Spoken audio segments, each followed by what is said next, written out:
Typically, we are harder on others than ourselves when it comes to bad habits. They can be annoyances like someone who starts cracking their knuckles right next to you, or a friend of yours who you love very much but who constantly drops the word like into like every other sentence. Hey, but you've got one too. Everyone has at least one bad habit that they can't shake. Or can they? Welcome to Wellcast. This week, we took another viewer suggestion from Frantic Cow, who wrote in asking for a video on breaking bad habits. So today, you guessed it, we're going to examine why it's so darn difficult to give up chowing down on junk food or chowing down on your fingernails. We've also got a 4-step method for overcoming your biggest vice. Are you ready? First and foremost, how do bad habits even form? Studies by the National Institute of Health point to 2 main reasons. The first reason is repetition. If you do something often enough, say you twirl your pencil during class, your brain decides it can stop wasting precious neurons thinking about it. So it checks out and goes on vacation. You could be twirling your pencil through AP English, Social Studies, Algebra, and Trig without even thinking about it. The other way bad habits are formed is through positive reinforcement, which sounds like a really good thing, but it can be dangerous. Let's talk about that energy drink that you insist on sucking back when you're up late studying. Gives you a nice boost of energy, and it helps you get through to the end of that mind-numbingly boring paper you're writing on Chaucer. But the reason why this kind of habit is hard to break is that a nice surge of energy at 11 p.m. is an enjoyable feeling. And enjoyable feelings usually result in your brain releasing dopamine. This is partly why people often crave things that aren't even enjoyable for them anymore. The brain is jonesing for dopamine. But don't worry, my habitual compadres. Human beings are pretty amazing at changing and adapting. Ladies and gentlemen, we're going to obliterate that bad habit in 4 easy steps. Pause and print this sheet at watchwellcast.com. Step 1. Let's start at the very beginning. It's a very good place to start.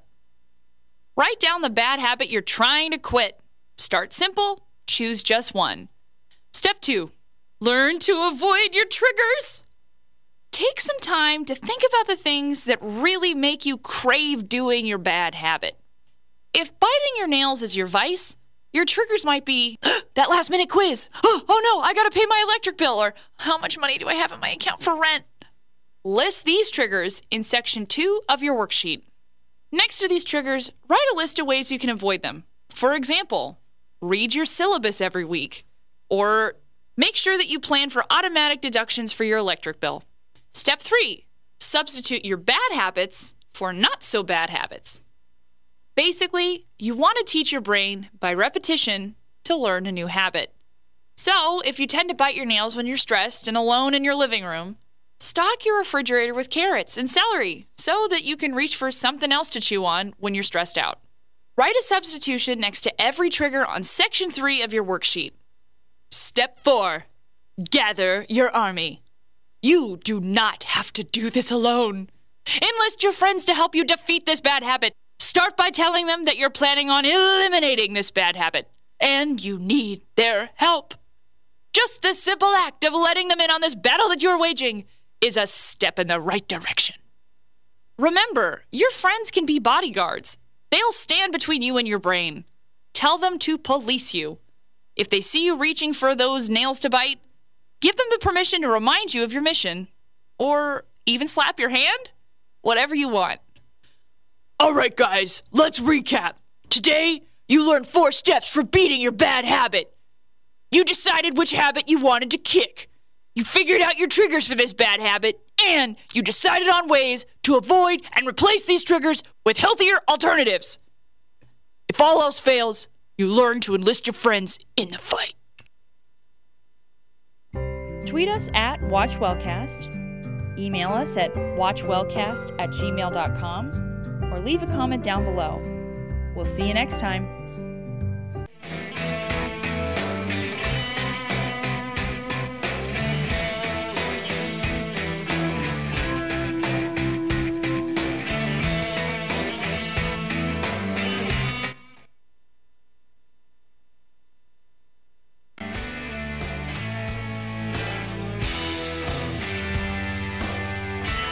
Hey, the good news is here we are on a Friday. How about it? Friday, August 8th. Hello, hello, hello. Great to see you today, and thank you for joining us. It is the Bill Press Show. This is Washington, D.C. This is our nation capital, and this is our studio on Capitol Hill, where we bring you the news of the day, booming out to you on Free Speech TV and on TawkrTV. Free Speech TV, of course, all across this land, and TawkrTV, youtube.com/TawkrTV worldwide. Thank you so much for joining in. And we are back at war in Iraq. Would you believe it? That war ended. At least American involvement in that war ended at the end of 2011. But since then, Prime Minister al-Maliki has done such a lousy job of building a coalition government that Iraq started falling apart. They cried for help, a desperate plea for help. And last night, President Obama responded in two ways, authorizing some humanitarian relief, dropping food and water to thousands of members of a minority religious group, the Yazidis in Iraq, stranded on a mountaintop. Supplies to them, and then he also authorized military strikes against the Islamic State of Iraq and Syria to try to prevent their gaining any more territory in northern Iraq. So there we are. Meanwhile, Vladimir Putin has struck back with some sanctions on his own. He says, tit for tat, banning the import of certain American products.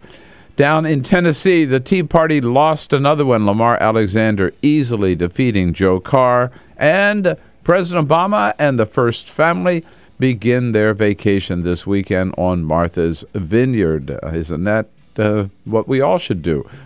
So we'll talk about all of that and take your calls at 866-55-PRESS. Welcome to the Friday edition of the Bill Press Show. This is the Bill Press Show.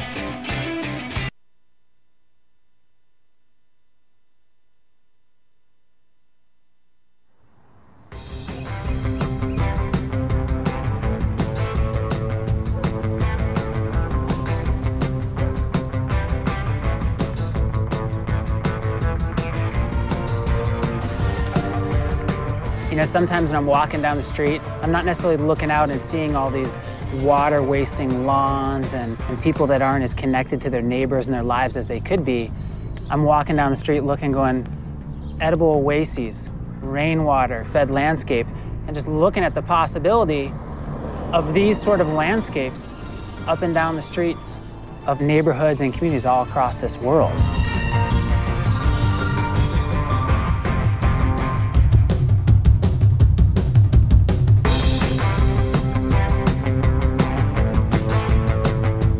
Small actions do ripple, and they add up, and they have a cumulative impact.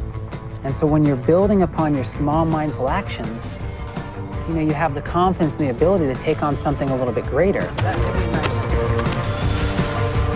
This, in the context of where we're at as a planet with climate change and these really big issues, and people that are more disconnected and less skilled than ever, it becomes even more amazing and powerful how much of a solution this is to design these ecological gardens and to come together with shared vision and shared voice. There's never been a time where your choices have mattered more. Doing something as simple as us transforming a landscape creates a model that anybody could look at far and wide, and you're sharing food and connecting and building skills together in your own neighborhood. It's a richer way to live in normal times, but in the new normal of climate change and erratic weather and economic upheaval, it becomes essential. Whether it's me, you, Gandhi, Che, MLK, Willy Wonka, whoever, past, present, or future, the power of our daily actions is all that we have. And like Archimedes said, give me a place to stand and a lever long enough and I'll move the world. And that's what those simple actions do. They move the world every day.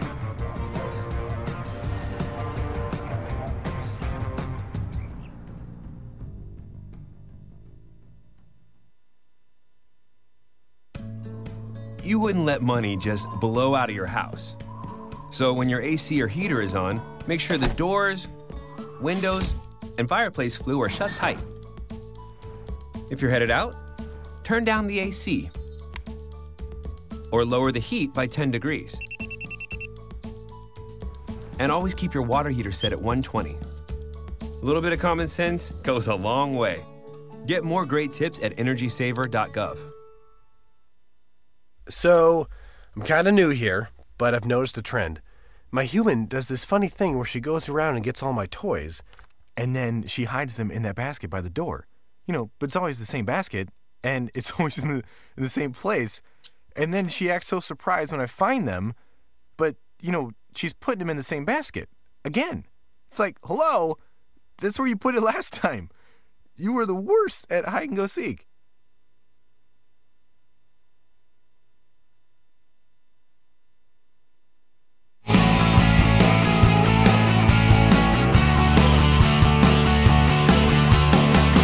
Broadcasting around the nation, on your radio, on your TV, and online. This is the Bill Press Show. Welcome to the war in Iraq. The sequel started last night. Iraq War number 2. Oh my God. Hey, hello everybody. It's Friday. Yeah, with news on that, you might think it's Friday the 13th, but it's not. It's Friday, August 8th. Yes, indeed, and Fridays. We'd love to see them roll around our favorite day here on the Bill Press Show. Indeed, indeed, indeed. And to all of you on this Friday, August 8th, thank you for joining us. Good to see you. Off we go with the Bill Press Show and our chance to leapfrog around the world and tell you what's going on, not just here in our nation's capital, where there was that dramatic announcement by the president last night from the state dining room at the White House at 9:30 p.m., telling Americans why the president had authorized new military action in Iraq. We'll tell you all about that, plus what else is happening around the country, around the globe, and most importantly, this is your chance to tell us what it means to all of you, to your families, to your communities, to you as Americans. And you can do so by giving us a call at 866-55-PRESS, 866-55-PRESS. Do that by joining us on Twitter at BP Show and on Facebook at facebook.com/Bill Press Show. We're there with you on your local progressive talk radio station, as we are every day for 3 hours. We're there with you on the TuneIn app. It's free. Download it. Go to the Progressive Voices channel, and there we are. You can also find us on iHeartRadio through one of our great local affiliates. And on the video side, Free Speech TV, got a satellite dish. We're there with you on DirecTV or on our worldwide video stream, youtube.com/TawkrTV. And we all know how to spell Talker by now, TawkrTV. Peter Ogburn, down in Charleston, South Carolina for a couple of days. Not here with us today, but otherwise the team is in place and ready to go. Elisa Murphy, hello, hello. Hey, good morning. Happy Friday. Happy Friday. Glad to see Friday roll around. Alicia Cruz here as always on the phones, ready to take your calls at 866-55-PRESS again. And Cyprian Bolding, up late with the Redskins last night, but he's still on the job this morning. The Redskins was pretty solid win last night over the Patriots. Just a practice exhibition game, but well, I should not say it's the Washington football team that won. Oh, last yes. night. It's always a fun time to show off this time of the season. The no-name Washington football team. Yeah. The do something football team. Right, exactly. And I'll tell you, the other news is the big hurricanes bearing down on Hawaii. The first one, Iselle, has hit Hawaii. But the governor yesterday, Neil Abercrombie of Hawaii, said, we know what's coming. We've taken all the precautions. We are ready. We have been preparing. We have been planning. We have been practicing. And I'm confident that we're ready to meet whatever needs to be done with this storm. And Josh Earnest told us yesterday at the briefing that FEMA personnel are on the ground in Hawaii, ready to help as well. And the governor said, this is a change, but with climate change, maybe this is going to be the new norm. We have to be prepared and plan for the idea that this pattern, which historically has allowed us to escape, may be changing and may be changing drastically. Yep, absolutely. And that is true all around the world, not just in Hawaii. At any rate, lots to cover this morning. Susan Paige will be joining us a little bit later this hour. She is the Washington bureau chief, of course, for USA Today. Chris Moody from the Yahoo News will be here in the studio with us as a friend of Bill in our last hour together. And it is summer. It is August. So what do you think of? Ice cream. Yes, and in our last hour together today, we will also be tasting and sampling some new ice creams for the summer. I can't wait for that. Get some good ideas. And for our Wisconsin listeners, we will be having some custard. Oh, really? Yeah, Oh. She's very good with the custard. This is actually where the president went. It was one of his first visits when he came into the D.C. area. Was to the little Del Rey shop, Dairy Godmother. Oh, he's been there, right? Yeah. It's a little shop called the Dairy Godmother. And that's hard to remember when he went there. And if it's good enough for Barack Obama, it's good enough for all of you. The Dairy Godmother coming up just a little bit later. And we'll get right to the big news of the day. But first, This is the Full Court Press. well, not a full court press, but just one story that caught my attention this morning. I have to tell you, the times have changed, man. This is a major change. The PGA Championship right now underway down in Louisville, Kentucky. And one of the contenders is Tiger Woods. There was a time when Tiger showed up and everybody else just got out of the way. Our good friend Travis is down in Kentucky. Travis Waldron from Think Progress. Think Progress Sports. He's there at this championship, and he was saying he was really excited about getting to see Tiger. Well, the headline, it used to be, as I was saying, when Tiger showed up, everybody else just got out of the way and said, all right, there he is, Maybe who comes in second, third, or whatever, but Tiger's going to win. No longer. I just want to read you the headline and the first paragraph. Sally Jenkins' column on the front page of the sports section of the Washington Post this morning. The headline is, "Let's not pretend Woods is a major player right now." Oh, Ooh. ouch. Ouch is right. And then, so here she is. Tiger Woods was fully 9 shots off the lead after the opening round of the PGA Championship, but the more telling numbers were these. He hit 4 one-handers and 3 wild tee shots, landing in a forest, a creek bed, and over a fence. He was so far back that a couple of club pros and a 64-year-old were ahead of him. Oh my goodness. That is a sad story. Yeah. She says, "It's time to give up the pretense that Woods is an important factor in golf at the moment and admit he's just a back-spasming, lurch-swinging wreck who doesn't appear anywhere close to regaining his form." Oh my gosh. Oh no. God, brutal. Time to go back to bed, Mr. Woods. Brutal. Oh, Yeah. no. Oh, man. Yeah. Sorry to see the mighty fallen, but, poor guy's had he's so young and such an immense talent, but has had such health problems, he just can't get it back, and it looks like may never get it back. So, I just wanted to start with that little update on the sports front. But, of course, the big news is Iraq War number 2. And the big question is, for us Americans, is President Obama doing the right thing? Should we be back in Iraq as a military presence? 866-55-PRESS. We got to talk about this morning and kind of get our bearings as liberals and progressives, and most of us as big Barack Obama supporters. And we know this story here. Look, this is the last thing that President Obama wanted to do for sure. He opposed this war when he was a state senator in Illinois. He didn't want this war when he was a candidate. He doesn't want this war now. His primary mission, and one of the first things he did as president, was to end this war. You know, he didn't use these terms exactly, but coming in, facing two wars, he always considered Iraq the bad war, Afghanistan the good war. He wanted to get out of Iraq as soon as possible. He did at the end of 2011, but Prime Minister al-Maliki, in whom we put our trust and our confidence, to build a coalition government of the Shiites and the Sunnis, has just simply not done that. He has not let both parties in.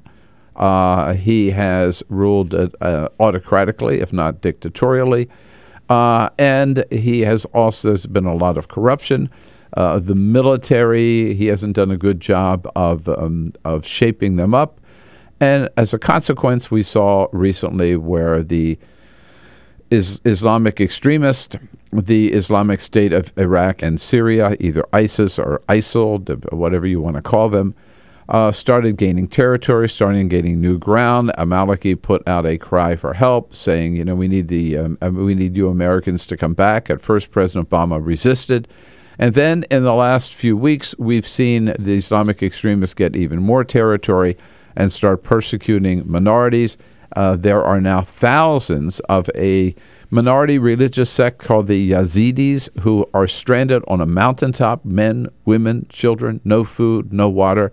So yesterday, the president made an announcement, dramatic announcement at the White House last night at 9:30, that we were going to hear the response for help on the part of the Iraqi government, and we were going to respond, have our military respond in two ways.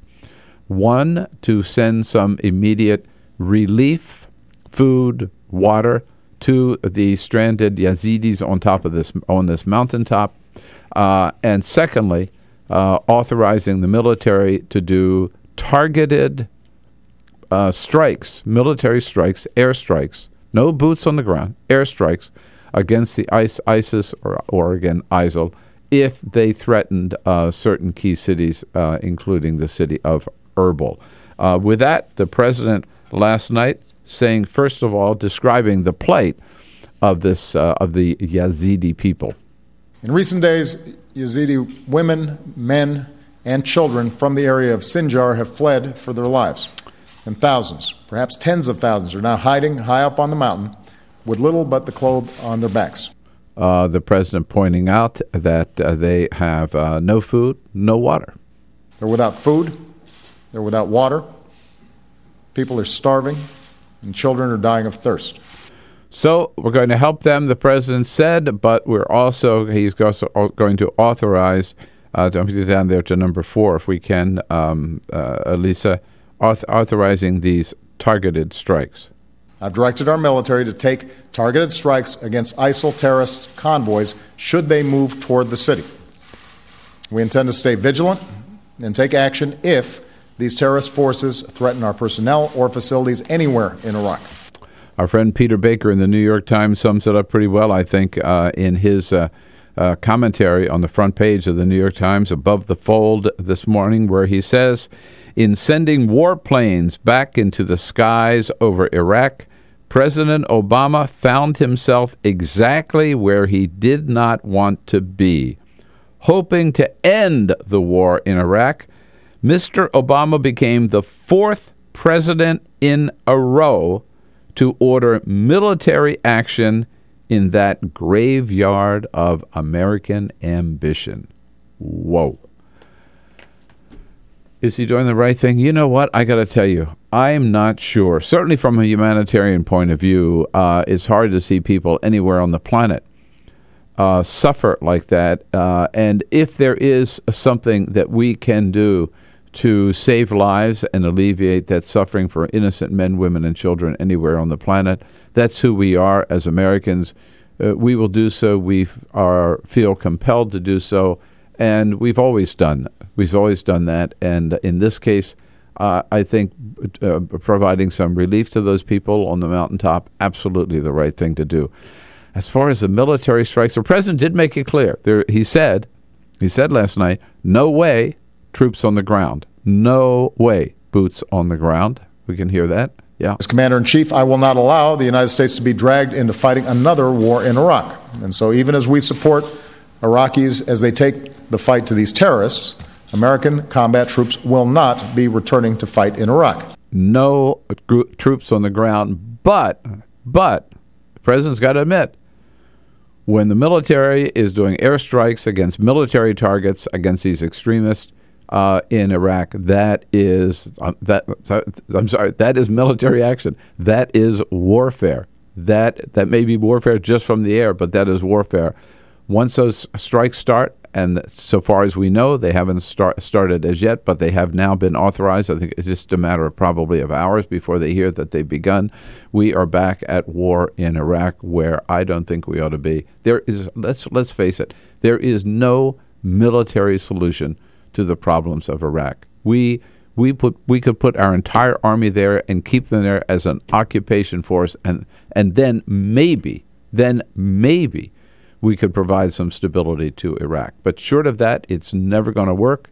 We can go in for a month. We can go in for 2 months. We can go in for 6 months. What the hell? We were there for 8 years, and it still didn't work. I think going back in any way in a military, with military strikes, with airstrikes, is a big mistake. Humanitarian relief, yes. Military strikes, no. 866, that's my humble opinion. Yours as well. I know it's a tough decision. I don't mean to dump on the president. I mean, I know he wrestled with this. This is the last thing he wanted to do. The last thing. I just think he was pushed into this, and I wish he hadn't gone there. 866-55-PRESS is our toll-free number. Let's talk about it. God, we can't get out of Afghanistan fast enough, and now we're back in Iraq. Really? 866-55-PRESS. Let's talk about it. Friday morning. This is the Bill Press Show.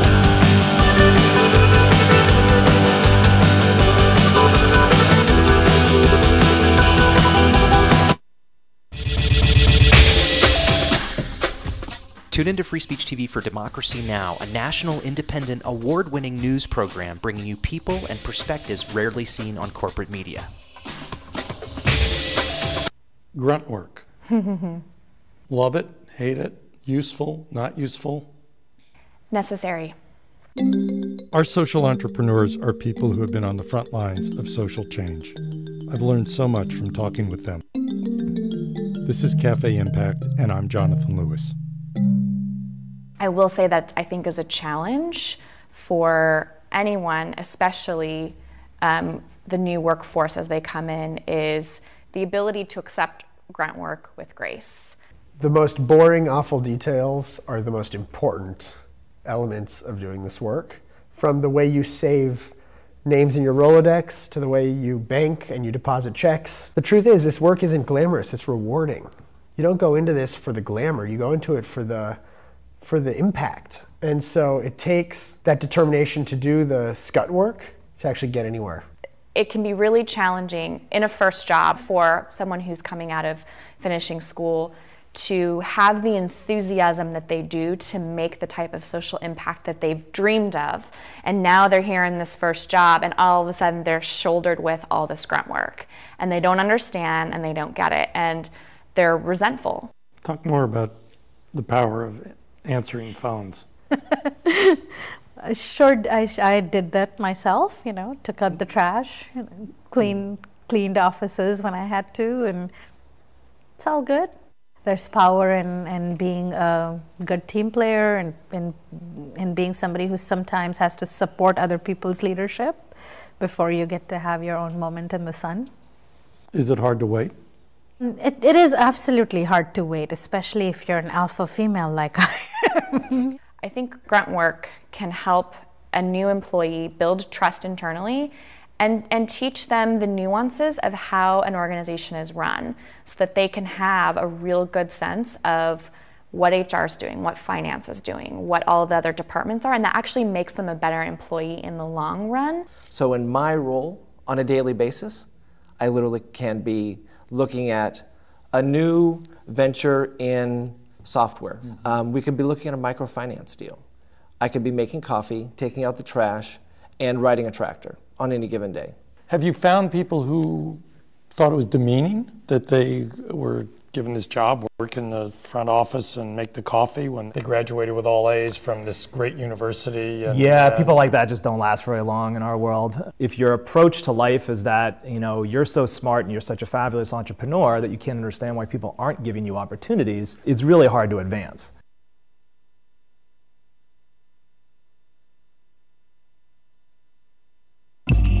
Tune in to Gay USA with hosts Ann Northrup and Andy Hum for in-depth coverage of lesbian, gay, bisexual, and transgender news. Watch Gay USA every week, only on Free Speech TV.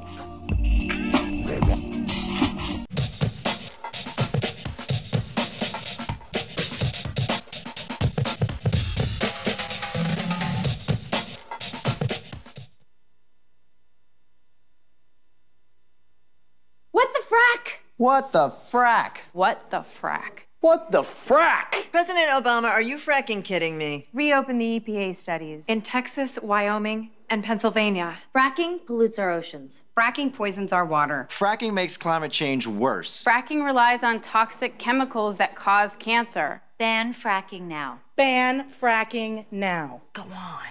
Ban it. Ban fracking now. Please.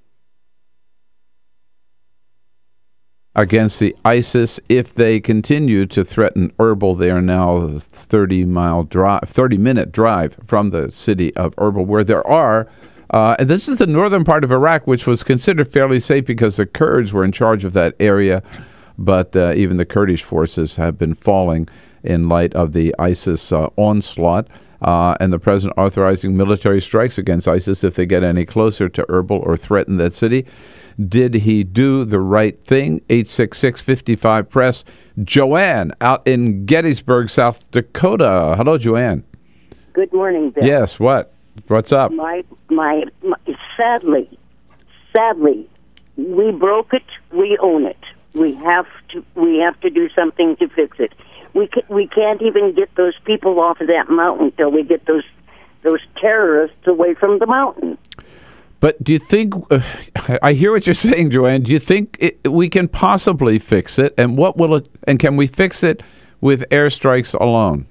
No, we can't. See, and I'm not saying that we need to fix the whole thing, because guess what? That's just, it is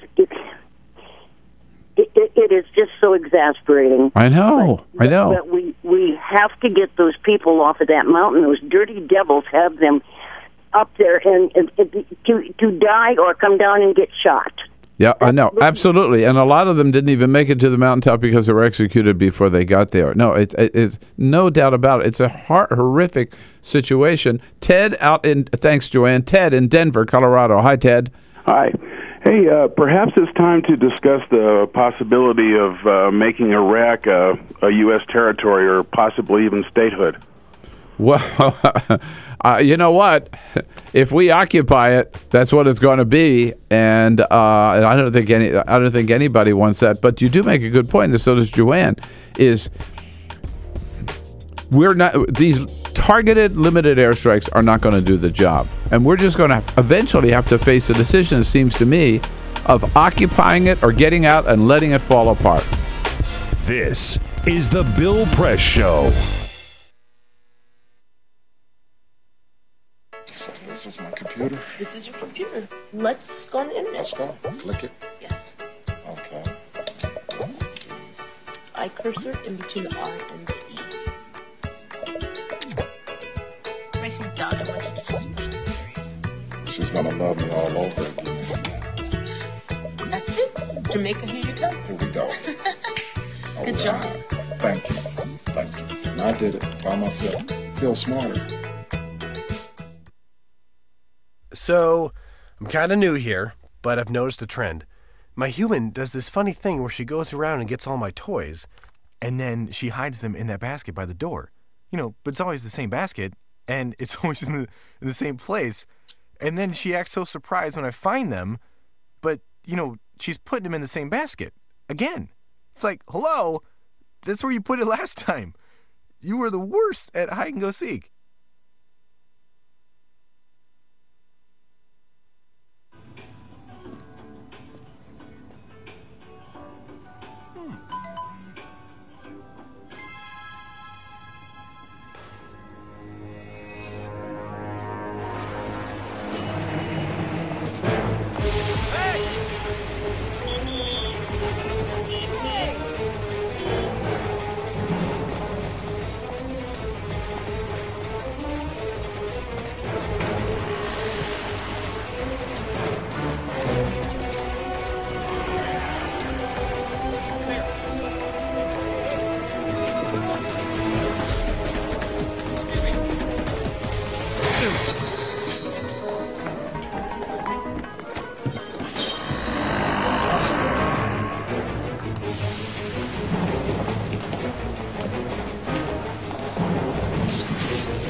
So, same time next week? Well, of course. Put away a few bucks, feel like $1 million. For free tips to help you save, go to Feed the Pig.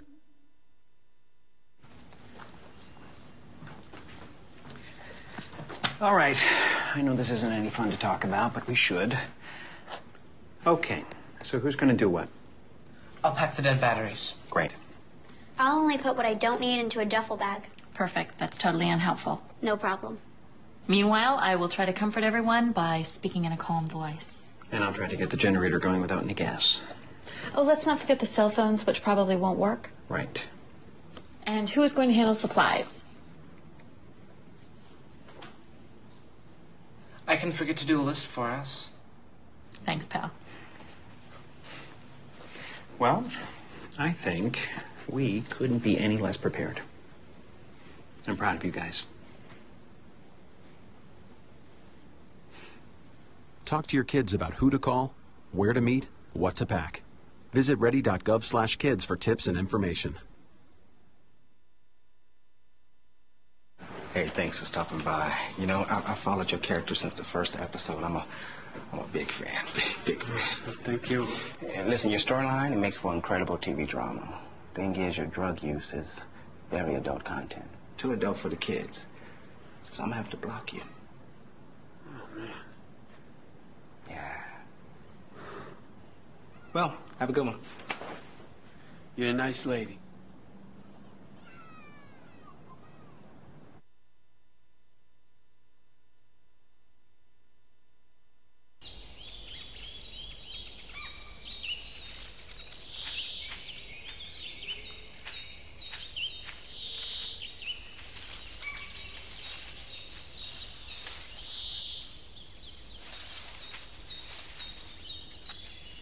At Earth Justice, we defend the environment in the courtroom. Join our fight. When you take a seat, you take a stand. Earth Justice, because the Earth needs a good lawyer. Tune in to Gay USA with hosts Ann Northrup and Andy Hum for in-depth coverage of lesbian, gay, bisexual, and transgender news. Watch Gay USA every week, only on Free Speech TV.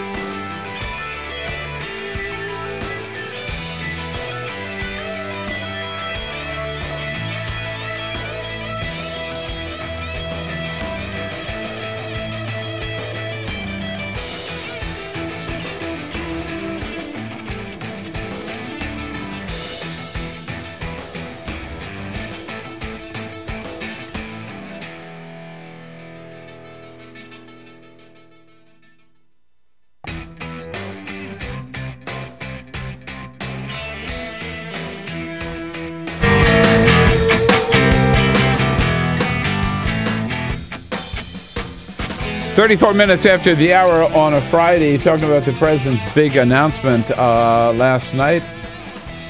We are back in Iraq. The United States military is back in Iraq in two phases. One, humanitarian assistance to the tens of thousands of religious minorities stranded on a mountaintop in northern Iraq. We are also there with the military poised for airstrikes against the Islamic extremist positions if they threaten get any closer to the city of Erbil.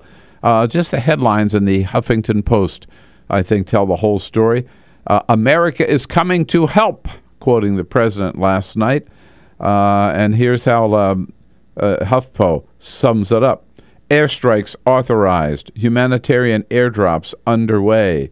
ISIS takes Iraq's biggest dam. Could unleash a 65-foot wall of water on Mosul. Seize the country's largest Christian town. Thousands flee the horror trapped in the mountains. Humanitarian disaster. Children dying of thirst. I mean, whoa, what a situation. And clearly, I think we have a responsibility of doing the right thing to provide the humanitarian relief. But can we really solve the military problem without without sending combat forces in. Again, the president last night said there is no way. He said he would not allow the United States to be dragged back into a military war. Let me quote that exactly. Quote, "As commander-in-chief, I will not allow the United States to be dragged into another war in Iraq." But isn't that what has already happened? 866-55-PRESS in Chicago on the great WCPT radio. Hello, Stephen. Well, Bill, I'd like to bring up something nobody else brings up. When are we going to get Saudi Arabia into the mix? Saudi Arabia paid bin Laden and other terrorists from Al-Qaeda to stay away from there. When is Saudi Arabia going to, because it's Muslim on Muslim, that Saudi Arabia should get in there and start doing something instead of paying the terrorists to stay away, and stop making us the world's policemen, and then making us look like we're anti-Muslim. You know, I think that's a very good point, Stephen. I've wondered that myself. I mean, Saudi Arabia, probably, if not one of the wealthiest countries on earth, right? And with all of that, they never come. They never step up to the plate. They never provide any assistance to the United States. I would agree with you. It's about time they do so. I don't know how you make them do so, but certainly the United States has some leverage there they ought to use, and it might put the royal family, force the royal family to take sides, but they've been our allies and got a lot of support from us, and have bought a lot of military equipment for us for a long time. It's about time they showed who their real friends are. 866-55-PRESS, the toll-free number. While we're in Chicago, here's Sherry. Hello, Sherry. Good morning. Hello, everyone. I just want to say I agree with you on the humanitarian aid. That's a no-brainer. As far as military, there's something about that group ISIS, Bill, I'm sure you guys know.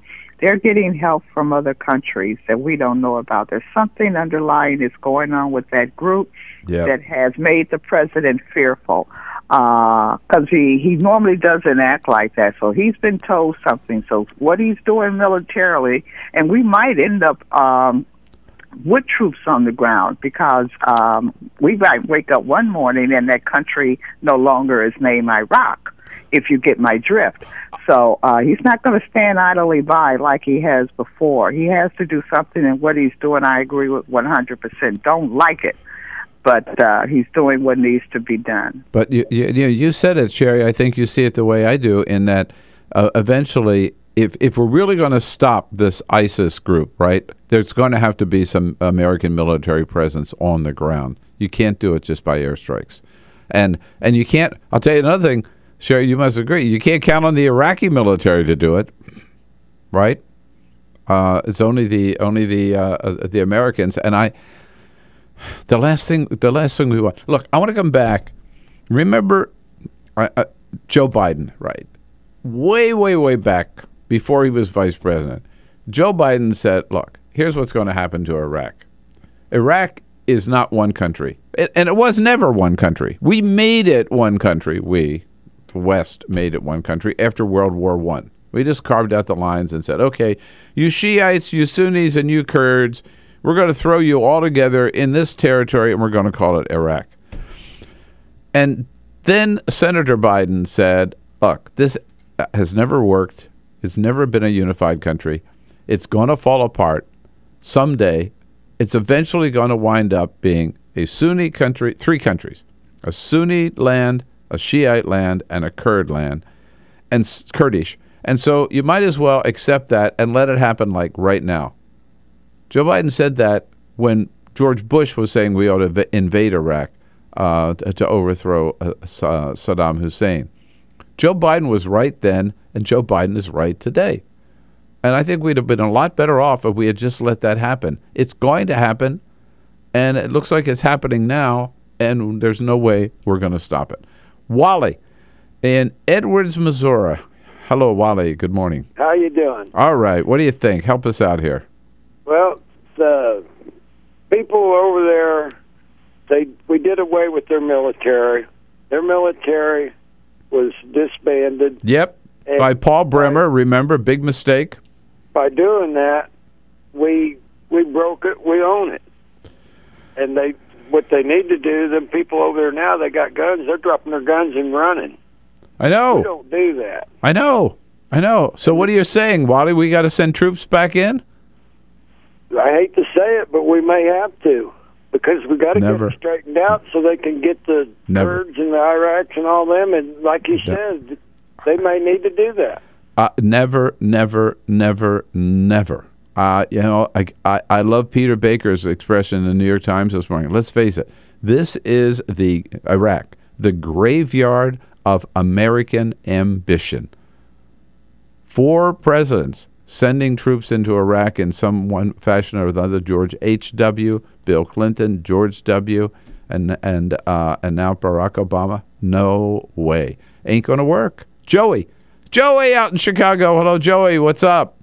I am so proud of my president right now. Everyone should stand behind him. If you're going to use our great nation and our great air power to do anything, it is to save 200,000 people from being executed on top of a frickin' mountain. I am proud of my president. This is what we're good at. Does anybody remember the trail of beat up armored personnel carriers from Kuwait into Baghdad? We are good at this. We will stop ISIS, and we will save this country and save them Christians and save them people. Go USA. I am proud of my president.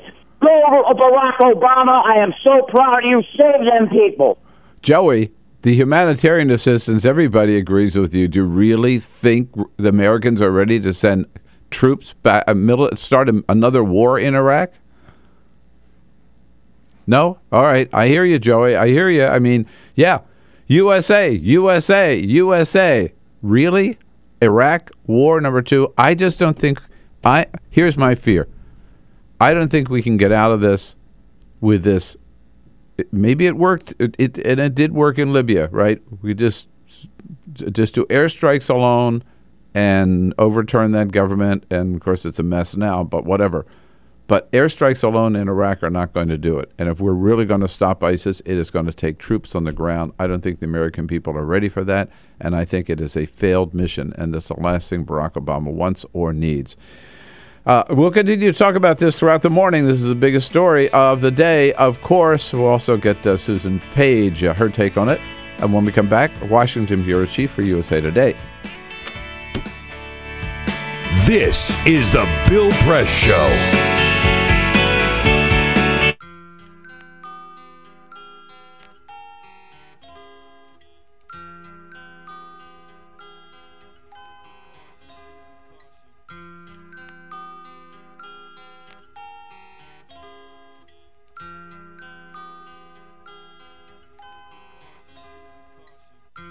Just this month, my bill was like $138. Even at one phone call a week cost me $40 to $50 every month. I am living on a fixed income of SSI, so this is really a great hardship. Families are being punished. When they incarcerate your children, they incarcerate the whole family.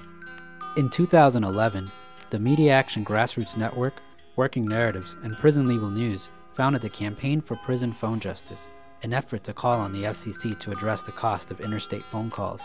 The campaign mobilized prisoners to send hundreds of letters. Advocates and families filled out postcards, met with elected officials, and signed petitions. Partnerships were formed across the political spectrum and with groups in the criminal justice, civil rights, and public interest community. The film distribution company Participant Media and director Ava DuVernay joined the fight through a social action campaign tied to the release of the feature film Middle of Nowhere.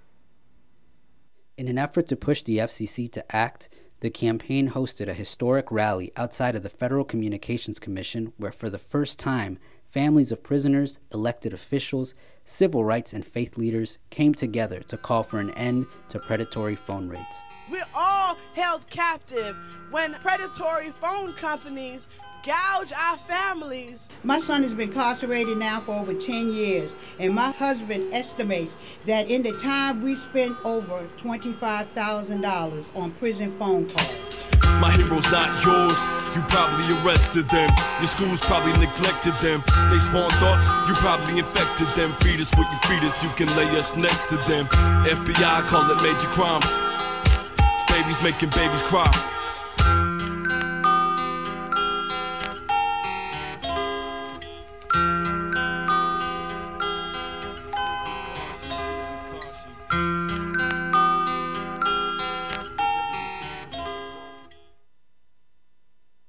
What the frack? What the frack? What the frack? What the frack? President Obama, are you fracking kidding me? Reopen the EPA studies. In Texas, Wyoming, and Pennsylvania. Fracking pollutes our oceans. Fracking poisons our water. Fracking makes climate change worse. Fracking relies on toxic chemicals that cause cancer. Ban fracking now. Ban fracking now. Go on. Ban it. Ban fracking now. Please.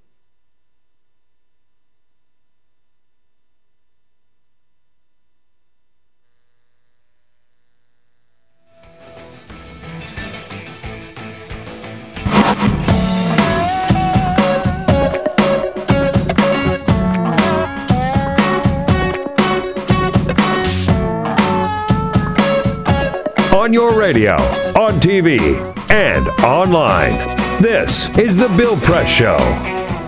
13 minutes before the top of the hour, dramatic announcement from the White House last night at 9:30, and you could see from the body language that this is the last thing that President Obama wanted to do.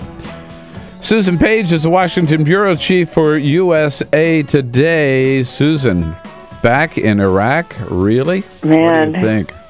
You know, for a president who got the Democratic nomination yes. in part because of his opposition to the war, man, this is tough for him. And, man, the country has got to be really reluctant to see us going down this road again.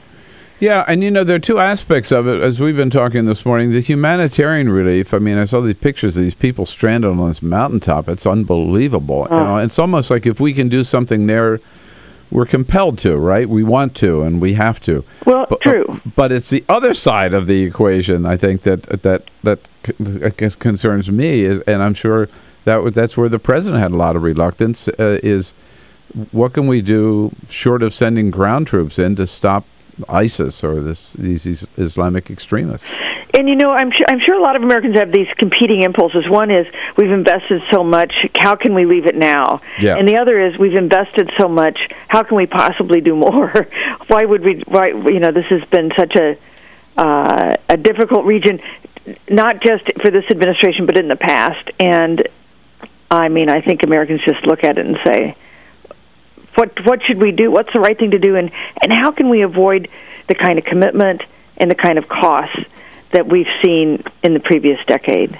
I quoted earlier, and I don't know whether you have a chance to see our good friend Peter Baker, his analysis on the front page of the New York Times this morning. He calls Iraq the graveyard of American ambition. Yeah. Ooh, and that's a chilling phrase. It is, and from a great reporter like Peter Baker, and I'm sure that's exactly how the administration feels. You know, President Obama, when he talks about his big achievements, he talks about health care and he talks about getting out of 2 wars. Right. And now, now we are at least on the edge of doing something in addition in Iraq after we thought we were entirely out. And there's a lesson for Iraq and Afghanistan. You know, our plan is to get all our troops out of there by the end of this year. And part of the calculation that must be going on now is, did we make a mistake in getting entirely out of Iraq? Should we have tried harder to leave some residual troops? Would we be in a different situation now if we had done that? I think the only answer to either is occupation of both of those lands, which we don't have the resources for nor the will to do. And short of that, I don't think there's anything we can do. Yeah. Yeah. It's a tough one, and man, we're sorry. Every day we see Iraq on the front pages of American newspapers. Right. And, you know, it's almost overshadowed immigration suddenly, right? Nobody's even talked about the crisis at the border. Of course, we have such a short attention span anyway, right? That was last week's story. Crossing the border, the numbers of kids crossing the border way down.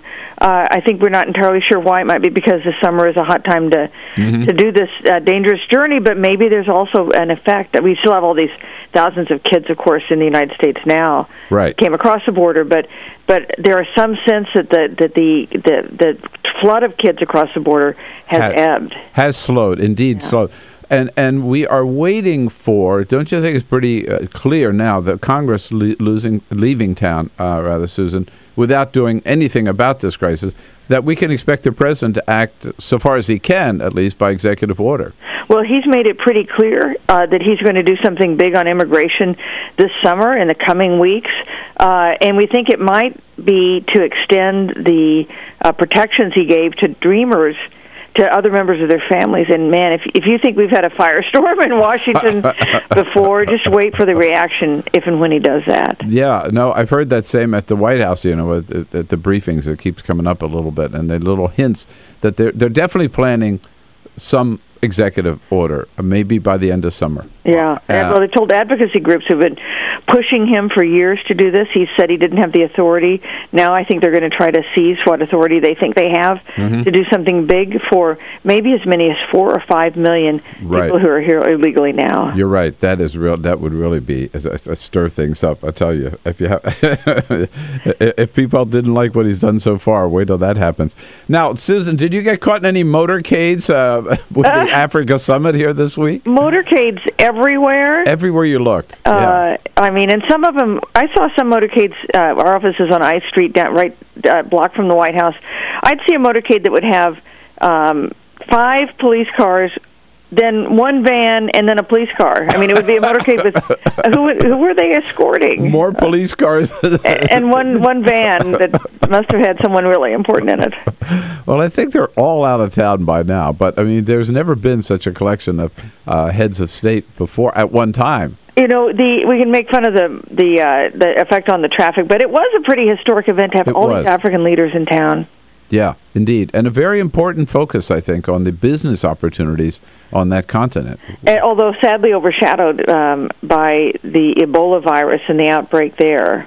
Yeah, right. And we were laughing the other morning about, not laughing so much as just commenting on the panic that the media seemed to be spreading.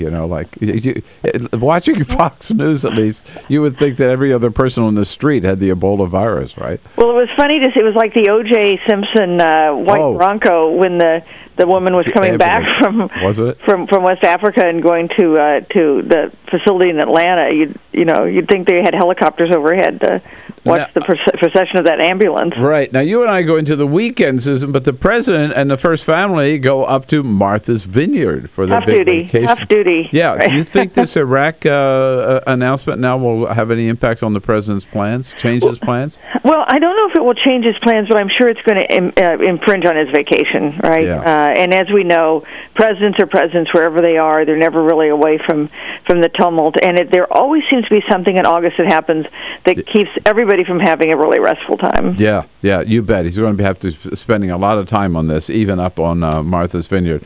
Well, Susan, don't let it interfere with your weekend, okay? You too, Bill. All right. Thanks so much for joining us again today. All right. Susan Paige, great job as Washington Bureau Chief for USA Today. This is the Bill Press Show.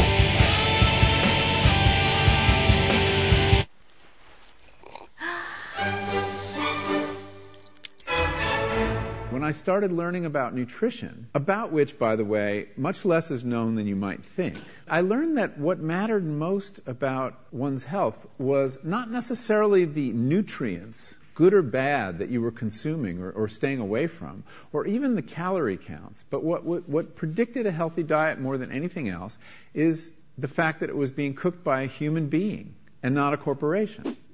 Corporations cook very differently than people do. They use vast amounts of salt, fat, and sugar, much more than you would ever use in your own cooking.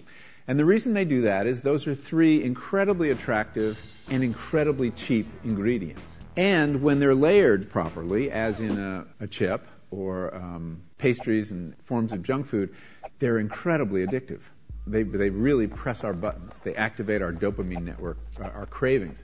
And in fact, people in the industry, they don't talk about addiction in the food industry, even though they traffic in addiction. They talk about craveability. It's the same thing.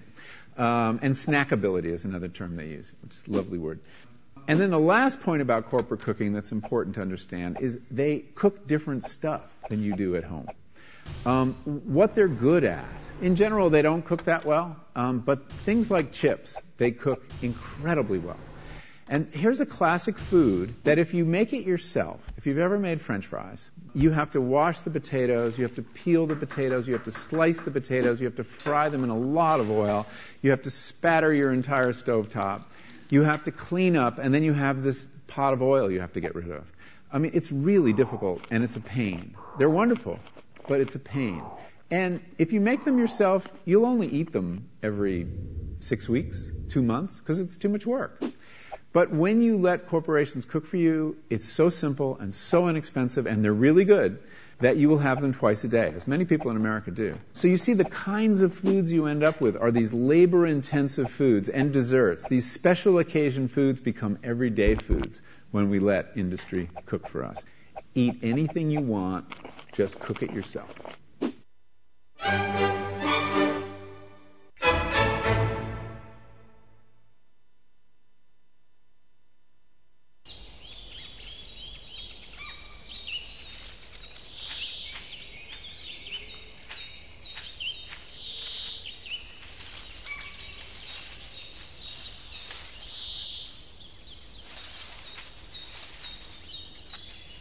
At Earth Justice, we defend the environment in the courtroom. Join our fight. When you take a seat, you take a stand. Earth Justice, because the Earth needs a good lawyer.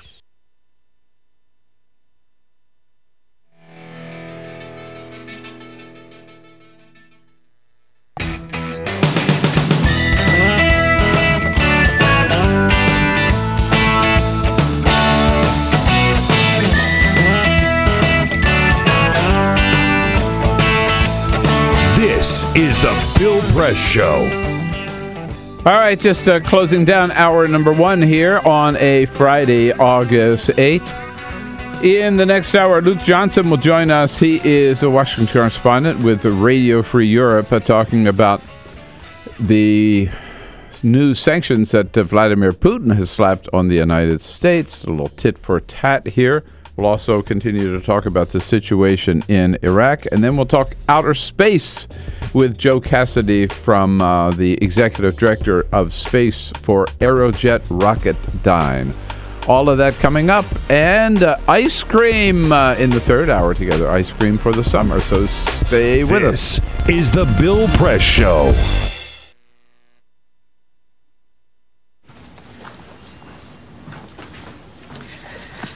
All right. I know this isn't any fun to talk about, but we should. Okay. So who's going to do what? I'll pack the dead batteries. Great. I'll only put what I don't need into a duffel bag. Perfect. That's totally unhelpful. No problem. Meanwhile, I will try to comfort everyone by speaking in a calm voice. And I'll try to get the generator going without any gas. Oh, let's not forget the cell phones, which probably won't work. Right. And who's going to handle supplies? I can forget to do a list for us. Thanks, pal. Well, I think we couldn't be any less prepared. I'm proud of you guys. Talk to your kids about who to call, where to meet, what to pack. Visit ready.gov/kids for tips and information.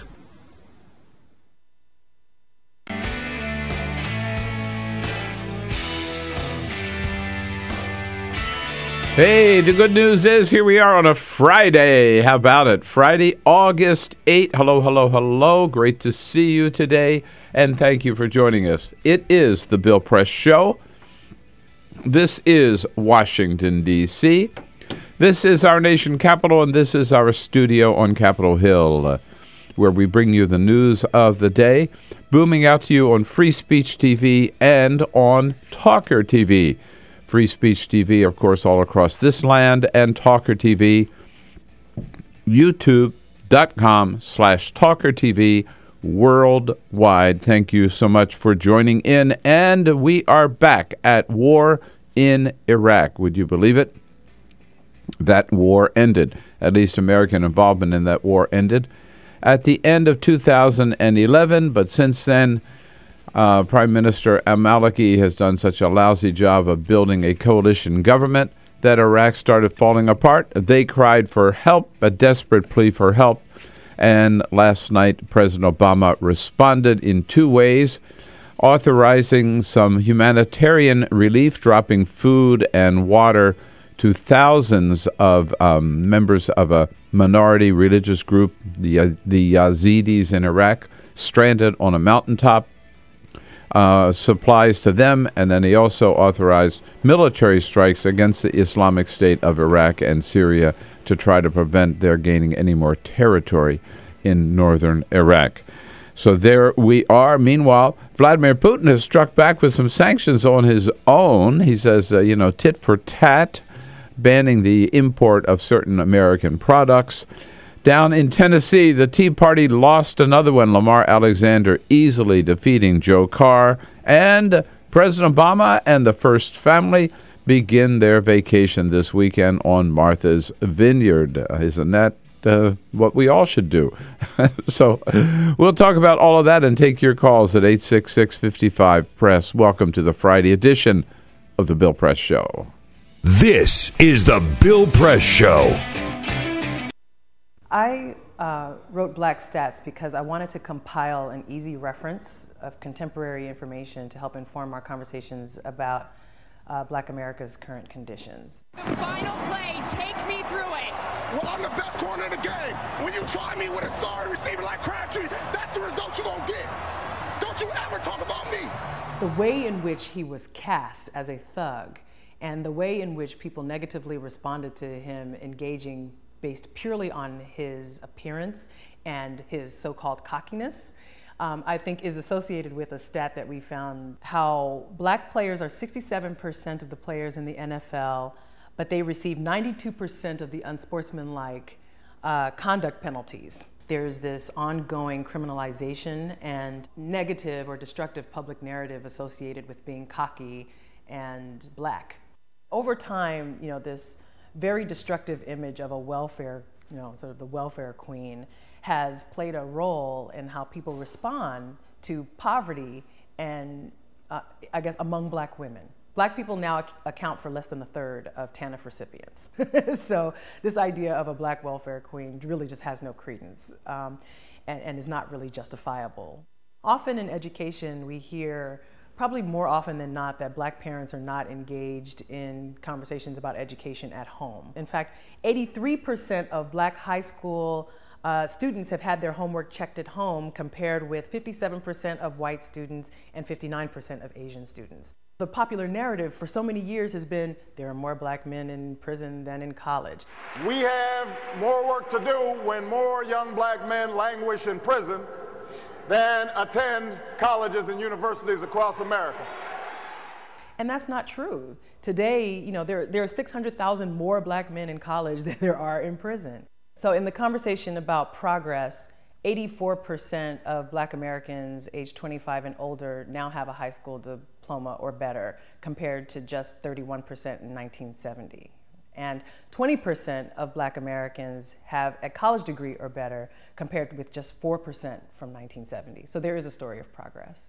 The other thing I wanted to say that is least talked about is the level of service among Black college students. HBCUs, historically Black colleges and universities, actually have the highest rate of student involvement in service than any other colleges. And that level of civic engagement is a story that we could definitely tell much more.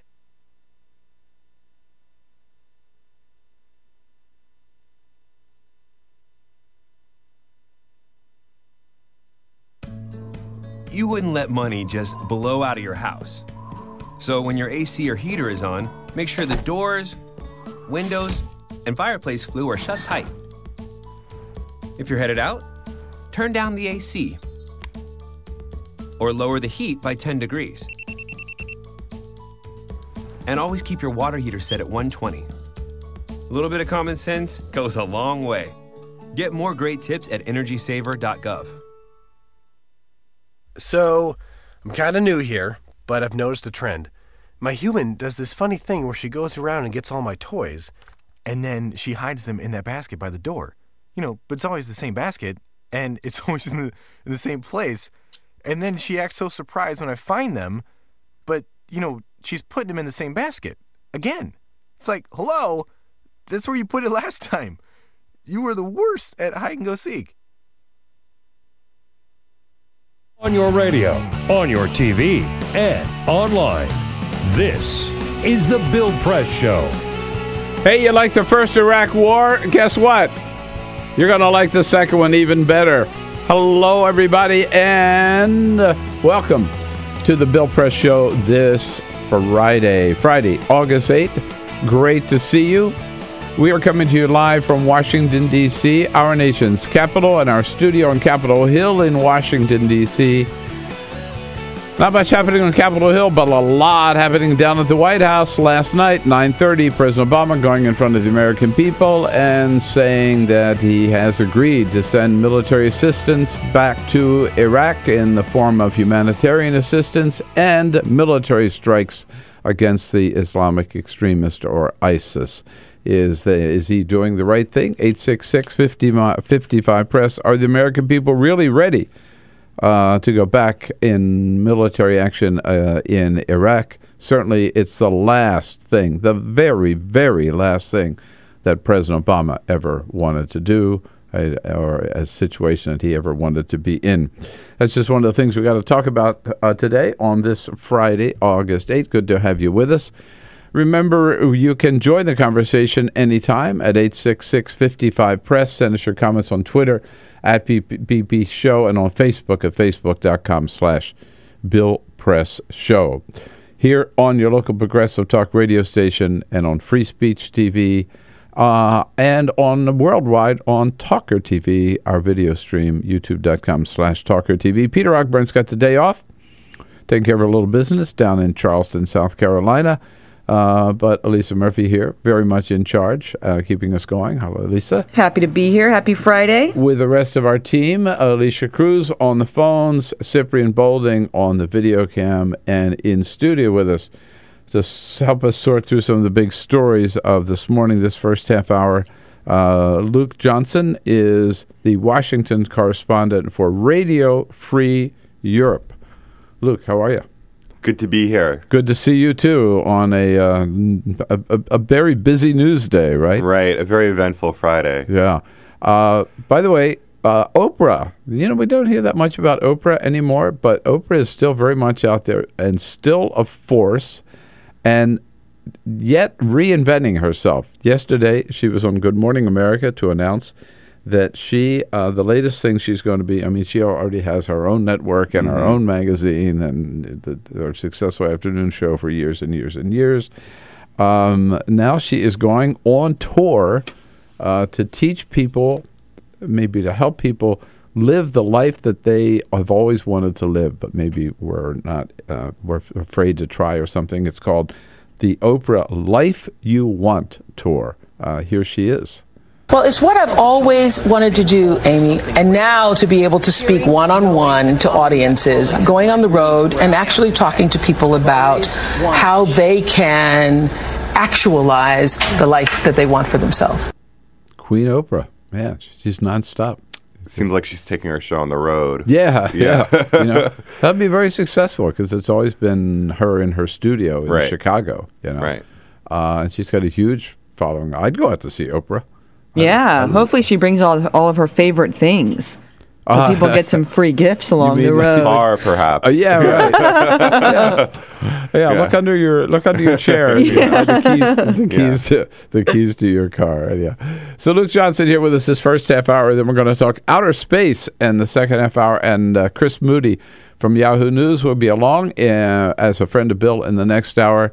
With the Dairy Godmother. Yes, she is. This is the ice cream shop that President Obama visited over in Alexandria, Virginia, and the owner of Dairy Godmother is coming in to tell us all about the, I started to say hot new ice creams for summer. Actually, the ice cold new ice creams for summer. And we'll be right into that. But first...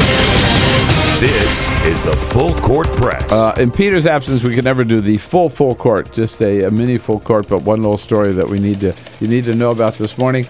There was a massive breach of security at the White House last night. Yep. Every once in a while, I'm there every day, and the Secret Service is very much on the alert. But every once in a while, somebody will scale the fence or throw something over the fence, and they lock the White House down. Last night, it's the first time it ever happened. Somebody actually came into the White House grounds through the fence. Right.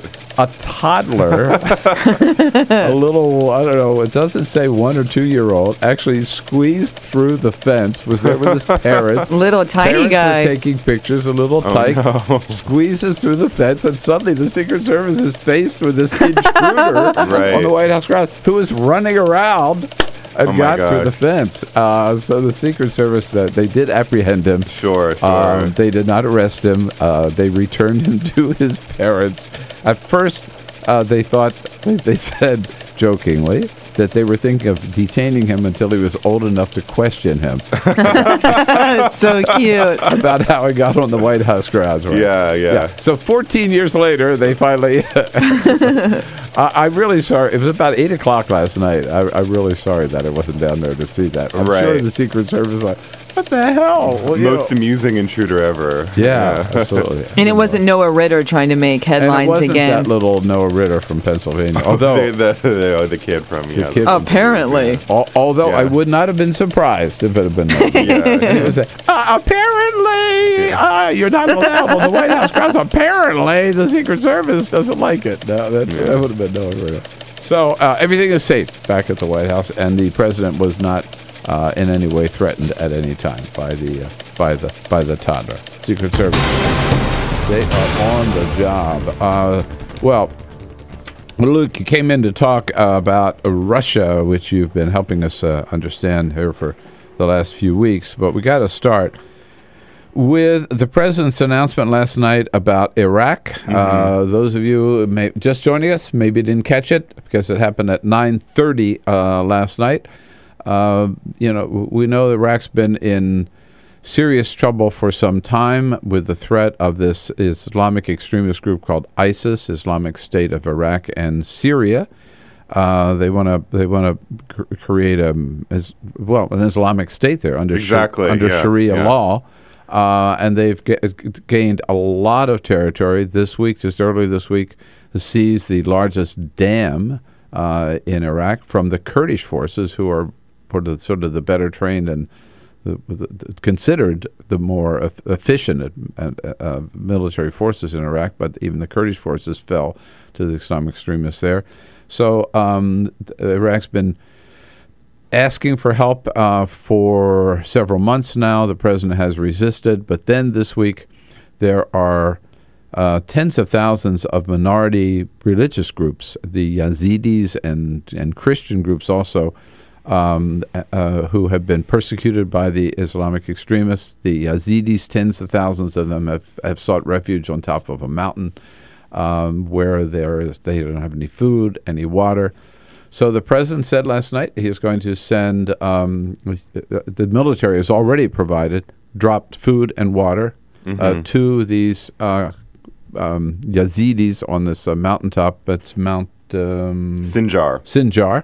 At the same time, the president said he has authorized military strikes against ISIS if they get any closer to the town of Erbil. But he did make this, in making that announcement, Luke, he made, and we'll talk about it in just a sec, he made this pledge. As Commander-in-Chief, I will not allow the United States to be dragged into fighting another war in Iraq. And so even as we support Iraqis as they take the fight to these terrorists, American combat troops will not be returning to fight in Iraq. So airstrikes only, no ground troops.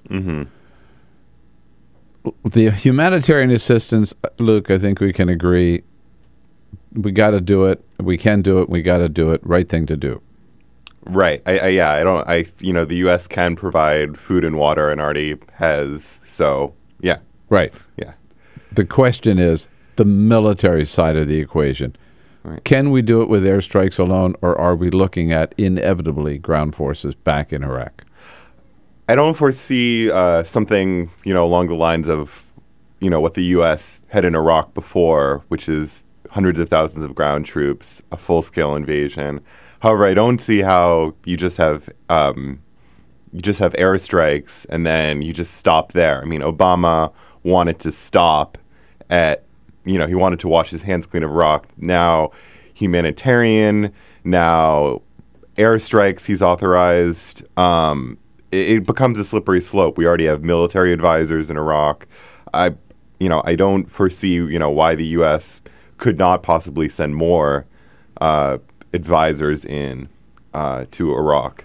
I don't know how we escape it. First of all, it's very clear this is the last thing that President Obama wants. I mean, he ran for president in opposition to the war in Iraq. He spoke out against it when he was a state senator, ran against it as a candidate for president. One of the things he brags about that he's been able to accomplish as president, two things: Obamacare and ending the war in Iraq. And now suddenly he's forced to go back in.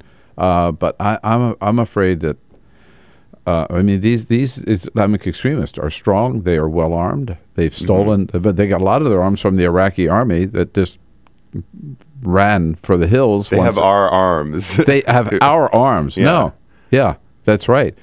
And the idea that with limited airstrikes we can prevent their taking any more territory, I think is crazy. And so I think American people and the president are going to have to face a decision about whether we go back in with troops on the ground, even in a limited fashion. And if we do that, can we possibly turn the tide in Iraq? I don't see how. I mean, I think Iraq is gone.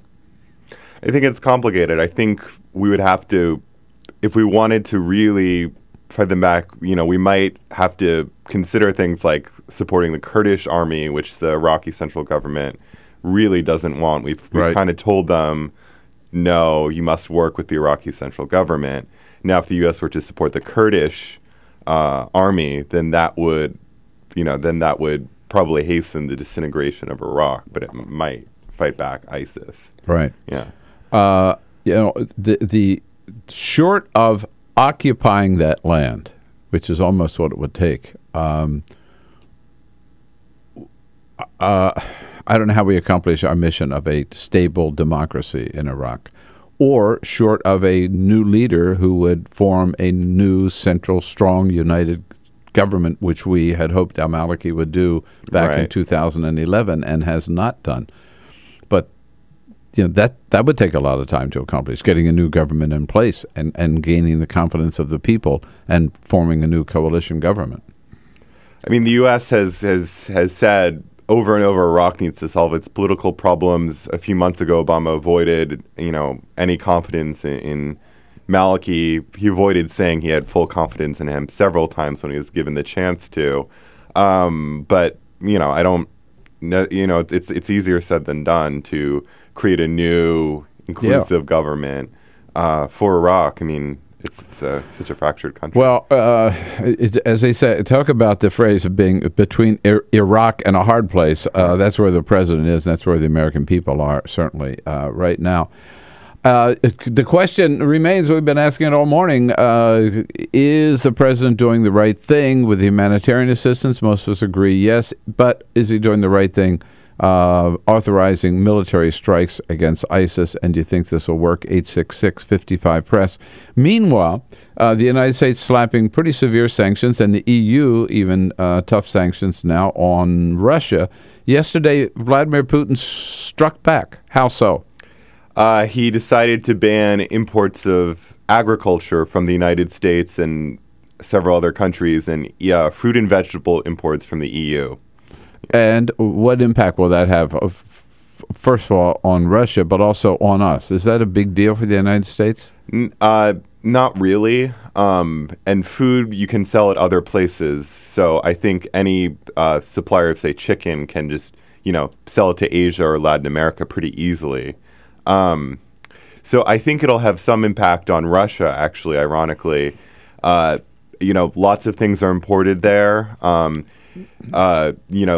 The United States is the eighth biggest food importer of Russia, but European countries are much larger. People have gotten used to buying kind of European fruits and vegetables and other products, and so they'll kind of go back to buying Russian things, which is a very kind of back to the future notion.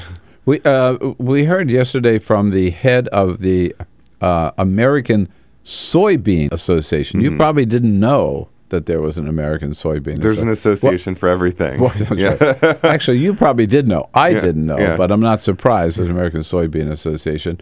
And some American farmers are going to be they're going to scramble for a new market, I guess, losing one big market. Here's the soybean president. We're really not happy about that at all, and we'll keep an eye on it and really encourage a change in attitude about using food as a weapon or as a political tool, I'd have to say. Countries have always used food as a weapon, I think. Exactly. Right. Even the Soviet Union did. So what is Putin trying to prove here? I think he's trying to prove that Russia can make it on its own. I think that he's trying to say that Russia is self-sufficient and has its own markets for everything.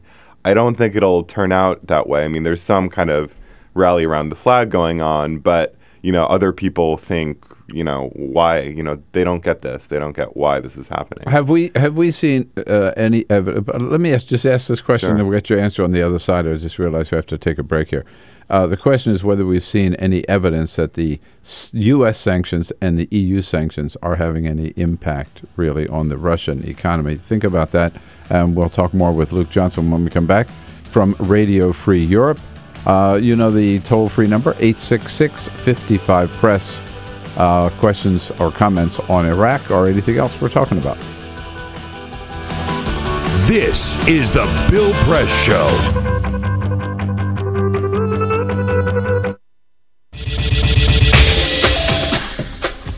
Tune into Free Speech TV for Democracy Now!, a national, independent, award-winning news program bringing you people and perspectives rarely seen on corporate media. Grunt work. Love it, hate it, useful, not useful? Necessary.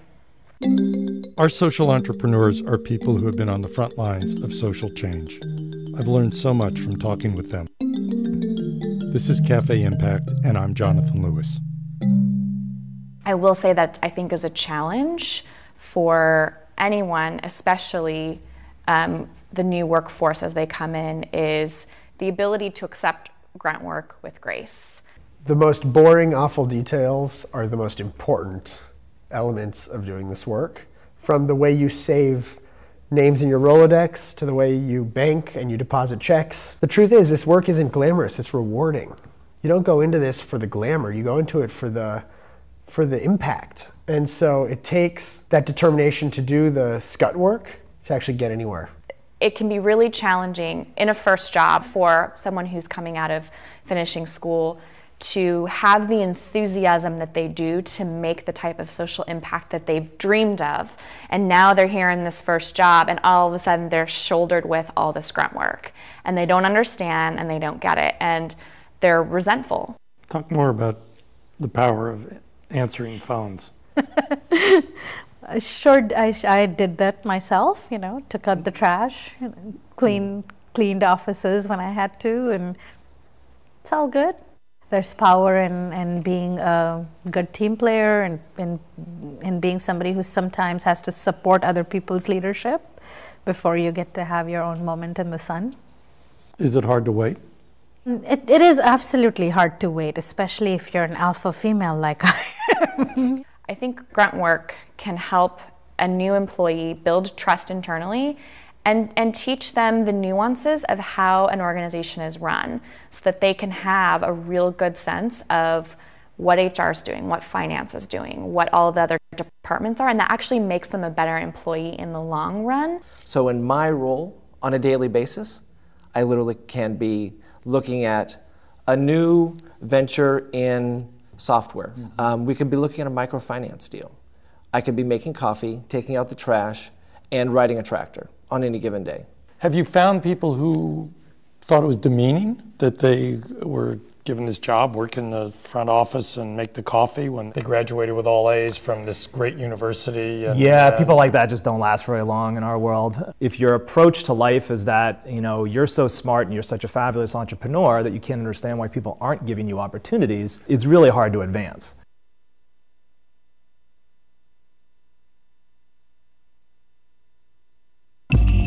Tune in to Gay USA with hosts Ann Northrup and Andy Hum for in-depth coverage of lesbian, gay, bisexual, and transgender news. Watch Gay USA every week, only on Free Speech TV.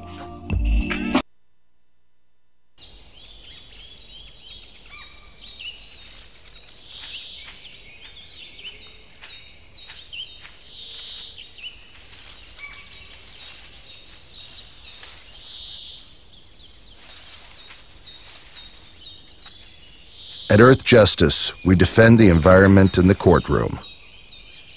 Join our fight. When you take a seat, you take a stand. Earth Justice, because the Earth needs a good lawyer.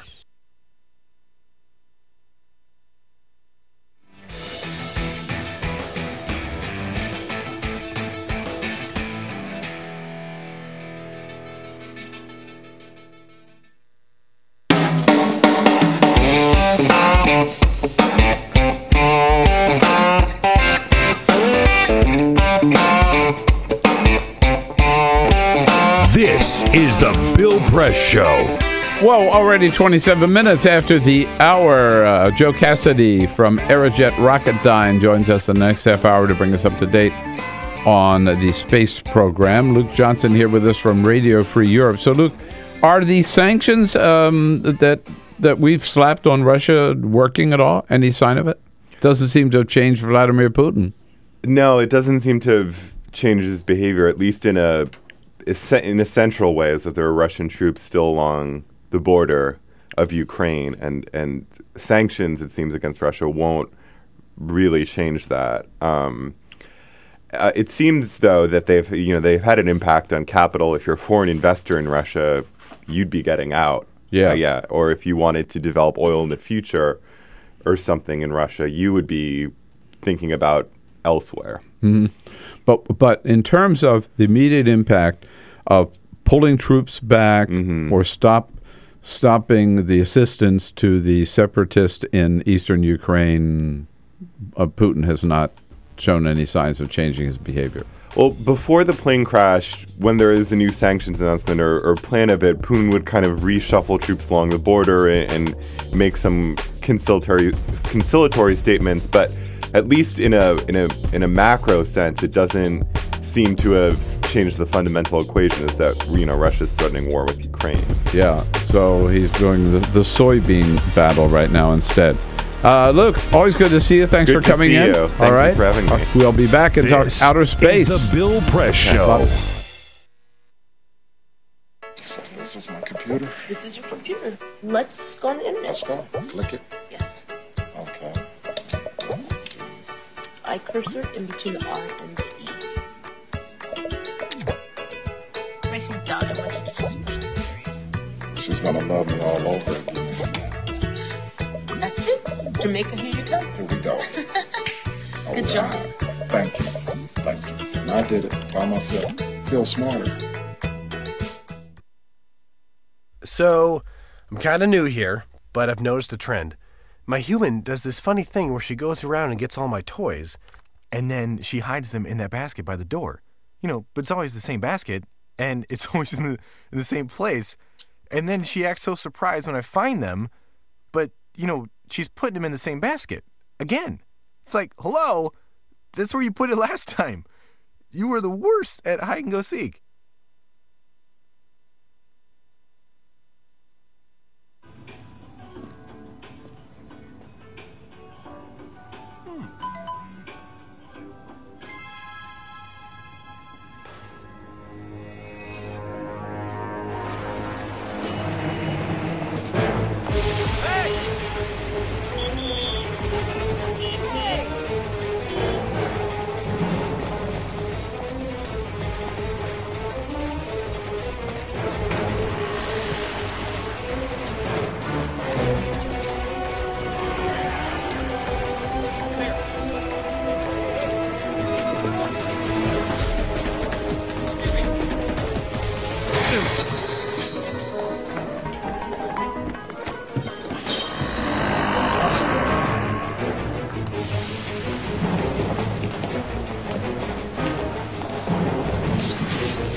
So, same time next week? Well, of course. Put away a few bucks, feel like $1 million. For free tips to help you save, go to Feed the Pig.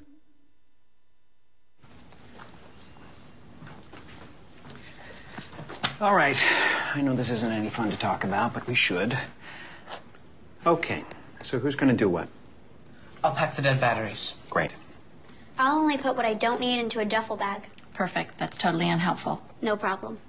Meanwhile, I will try to comfort everyone by speaking in a calm voice. And I'll try to get the generator going without any gas. Oh, let's not forget the cell phones, which probably won't work. Right. And who is going to handle supplies? I can forget to do a list for us. Thanks, pal. Well, I think we couldn't be any less prepared. I'm proud of you guys. Talk to your kids about who to call, where to meet, what to pack. Visit ready.gov/kids for tips and information. Hey, thanks for stopping by. You know, I followed your character since the first episode. I'm a big fan. Big fan. Thank you. And listen, your storyline, it makes for incredible TV drama. Thing is, your drug use is very adult content. Too adult for the kids. So I'm gonna have to block you. Oh, man.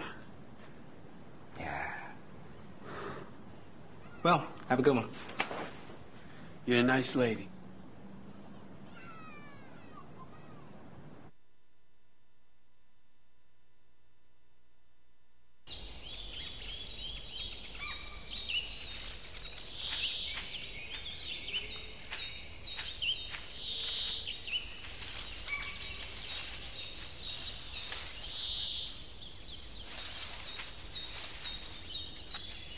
At Earth Justice, we defend the environment in the courtroom. Join our fight. When you take a seat, you take a stand. Earth Justice, because the Earth needs a good lawyer. Tune in to Gay USA with hosts Ann Northrup and Andy Hum for in-depth coverage of lesbian, gay, bisexual, and transgender news. Watch Gay USA every week, only on Free Speech TV.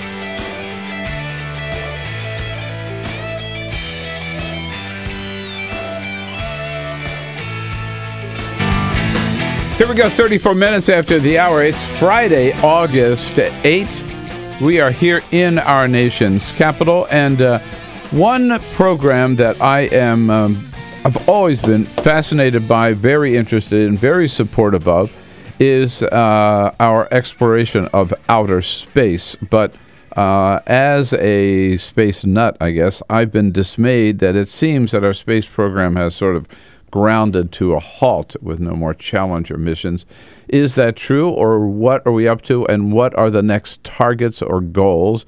Joe Cassady is Executive Director of Space for Aerojet RocketDyne and joins us in studio this morning, also active with a group called Explore Mars. Hi, Joe. Nice to see you. Good morning. Is Mars the next goal? Next target? Mars is what we call our horizon goal. So what we're trying to do now is there something between here and Mars? There is, absolutely. We're sort of in a retooling period right now. We've been, as you said, doing a lot of missions with the space shuttle over the last 30 years, building the ISS, or International Space Station. Sorry, us engineers tend to talk in acronyms. But we have, 6 people orbiting the Earth constantly now. So there is, right now, a lot of activity going on, but it's all right close to Earth. And what we need to do to go on out beyond is we need to start to develop new capabilities that'll allow us to do these much more ambitious missions. And that's where Mars is really the ultimate target for that. But we're going to start first around probably the moon. I was going to say, why don't we go back to the moon? And a lot of people are asking that question. We're actually trading a lot of different alternatives. First thing we need to do is we need to develop some better in-space propulsion capabilities, and that's one of the things that our company does. And we need to actually learn to live out there, because I think most people that know a little bit about space know we're pretty lucky here on Earth. We have a lot of things that protect us from the bad things like radiation coming out of the sun and the galactic cosmic radiation that's out there. And even on the ISS, the astronauts are underneath the protective radiation field of Earth, or the what they call the Van Allen belts. And so what we need to do is we need to go out beyond that. We've only done that a few times with the Apollo missions, and we didn't do it for very long. So you say we need to build this kind of propulsion systems, everything. Is NASA committed to that? They are. Are they working on that now? Yes. Yeah, there's a lot of activity going on right now. There's a mission directorate called the Space Technology Mission Directorate, headed by Mike Gazarek. And they've been developing something called solar electric propulsion as a means of more efficiently transporting things around. As you can imagine, if you're going to do one of these, long duration, this is several years now. We're going from missions where on the space shuttle we might have been up there for a week or 2 weeks to now we're going to go for years. And it's sort of more like a voyage of Lewis and Clark, where you have to take a lot of things along with you. So that's really what this is all about. It's kind of about building up the logistics infrastructure we're going to need to do those kind of missions. And when you talk about life, being able to live on outer space, so, I mean, let's start with the moon. You're talking about lunar, Newt Gingrich, we remember everybody made fun of him. We talk about lunar colonies. Right. But what would that's a huge undertaking. What would they live in? Yeah, and what would they eat and drink and for all that time? Right. So that's part of this whole logistics infrastructure, and we're still working out the answers to that. Right now, anything we do in space, I've often said to folks, it's like the ultimate backpacking trip. You've got to pack it all with you. Pack it all in. Yeah, and take it with you. We're going to try to learn to live off the land. So is it realistic? It is, actually. A lot of us have been getting together over the last year and a half to 2 years. Explore Mars, as you mentioned, has been a part of that. We're really starting to look at more affordable ways to do it. There are concepts that NASA has also been working on, and international partners for living off the land a little bit. The moon is a little tougher place to do it. Mars has some more resources. The robotic probes that have gone to Mars have now determined there's quite a bit of water there. There's also an atmosphere, which the moon lacks. So one of the things we're working on, and in fact it was announced the next rover that's going to Mars in 2020 is going to carry a small payload along that's called an in situ resource utilization, or ISRU, we like to call it for short. I'm sure that'll have an acronym. Yeah, that's a mouthful. But it's actually going to make oxygen out of the atmosphere. And if you can make oxygen, obviously you've got something your astronauts can breathe. It's a component of rocket fuel. So it gives us things that we don't have to then take along, which costs a lot. So how long would it take to get to Mars? Right now it takes us about 9 months. Whoa. Yeah, just to get there. Just to get there. Right, because it's a celestial mechanics problem where it goes around the sun about twice as long, 600 and some days versus our 300 and some days, and you have to get everything aligned just right. So we plan when we take off, and then that gets us to Mars at the right point in the orbit. So most of the missions are looking at anywhere between 6 and 9 months. If we do a little better on advanced propulsion, we might be able to whittle it down to about 6 months for the crew. If you get a good a tailwind or something. Yeah, right? a good tailwind, right? like cosmic tailwind. Like flying across the United States. If you're coming east, you used to get a tailwind, and it helps you out. But so, do we have a space ship, or do we have equipment that can get there now? We're working on that too, Bill. We've actually got a program going that's going to launch this December called the Orion. That's going to be the new crew capsule. And it is a capsule. Some people are a little disturbed by that, but it turns out for deep space missions, something like the shuttle with wings really doesn't buy you anything. Once you're out in space, there is no air, so you don't really need the aerodynamic surfaces. That was something we used because the shuttle was designed to be reusable, and we needed it to be a truck, really, to get stuff up and down. But Orion will be the crew module. We're working on evolving designs for the rest of the spaceship, and that's going to look a lot like the space station. You're going to have habitat modules that are designed to, do a function, which is really keep the crew alive, store the food they're going to need to have, protect them from solar radiation and the cosmic radiation. It won't really look much like what people have gotten used to in terms of the rocket ships maybe of the space shuttle or of Star Wars, but it'll be very functional. So let's try to look at the timeline for if we are going to have seriously the first Mars mission, right? Yes. It's got to be able to fulfill all those functions that you point out just to get there, right? And that's 9 months. And how many people are we talking about? Probably a crew of something like 4 to 6. 4 to 6. Yeah. All right. Now, they get there, right? Mm-hmm. They don't just turn around, right? Do they? Right? No, exactly. They stay. So that gets to the surface habitats, and there's a whole infrastructure developed for the surface.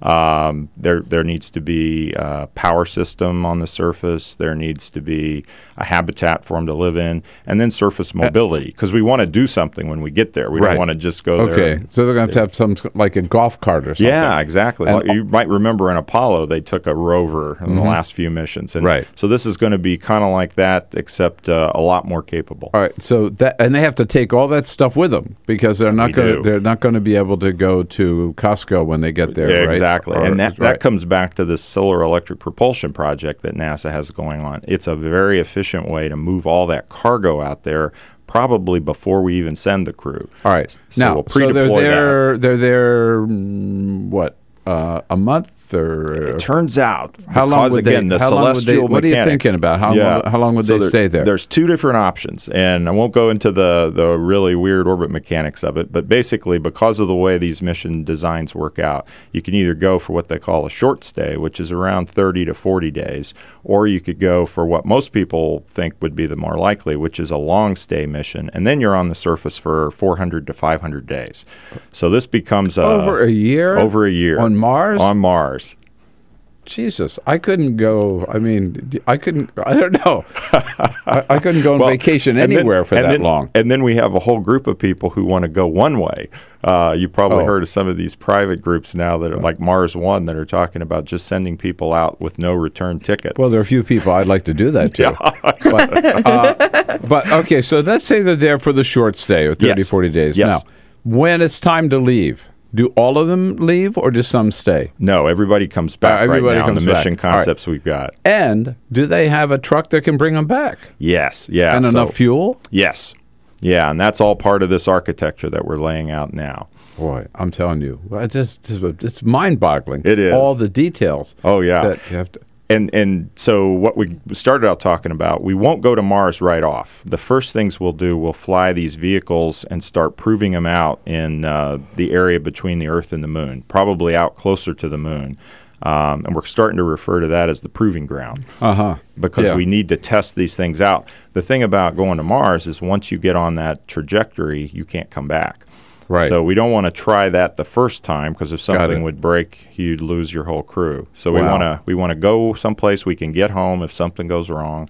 So we'll be doing some missions in the next 10 or 15 years that'll be more in the Earth-Moon system. All right. Right. So we'll check all these systems out first. Okay. So what do we? When do you think, projecting forward, everything goes that we're ready for the big deal, sending the first 4 or 6 to Mars? Right now, we're aiming for the 2030s. There's another thing that happens in this funky celestial mechanics thing is Earth and Mars have times when it's more favorable to go and less favorable to go. You may remember a couple years ago there was a lot in the popular press about how Mars was closest to approach and you could see it much better. And so it's that sort of thing. We just, relatively speaking, neither one of us, Earth or Mars, has a perfectly circular orbit around the sun.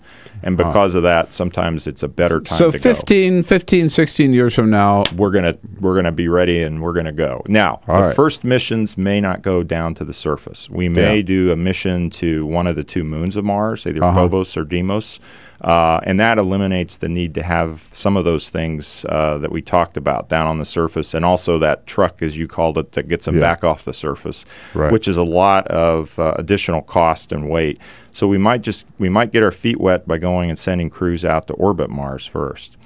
All right. If you're ready to go, sign up, 866-55-PRESS. We'll take your names and your numbers and give them to Joe, and then wait for the call. Pack your bags. Joe Cassady here from Aerojet RocketDyne. We'll be right back, and your calls are welcome at 866-55-PRESS. This is the Bill Press Show.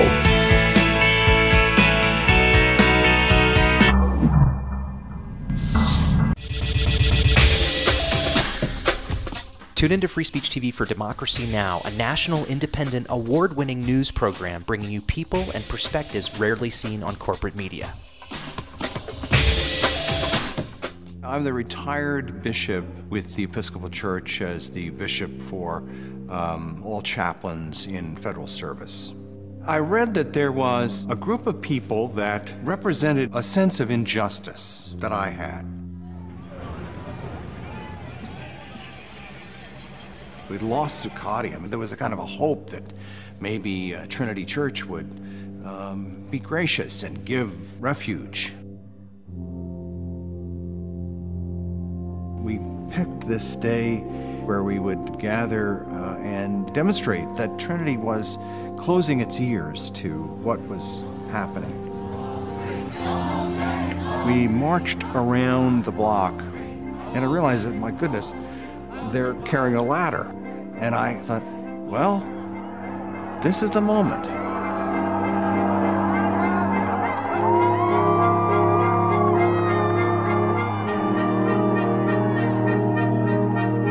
You could feel a spiritual presence. You could feel a certain something.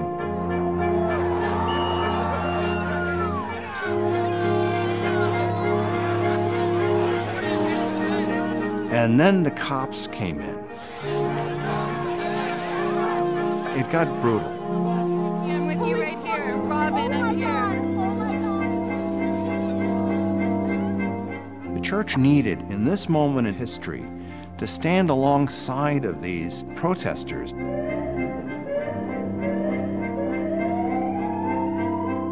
truth of Christ is found in the pews, is found in the institutional church, but it is also found in the streets. It's found in the honesty and the integrity, the insistence of people that you find in Occupy Wall Street.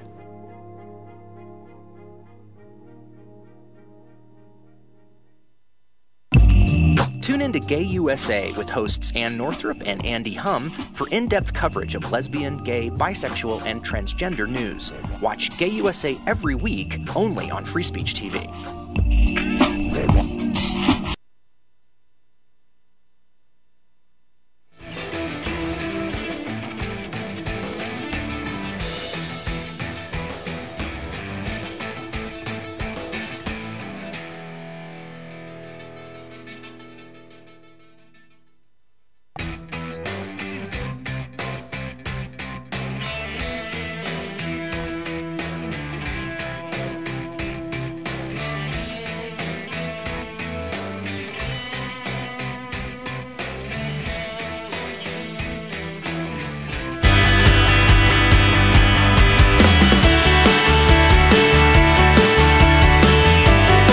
On your radio, on TV, and online.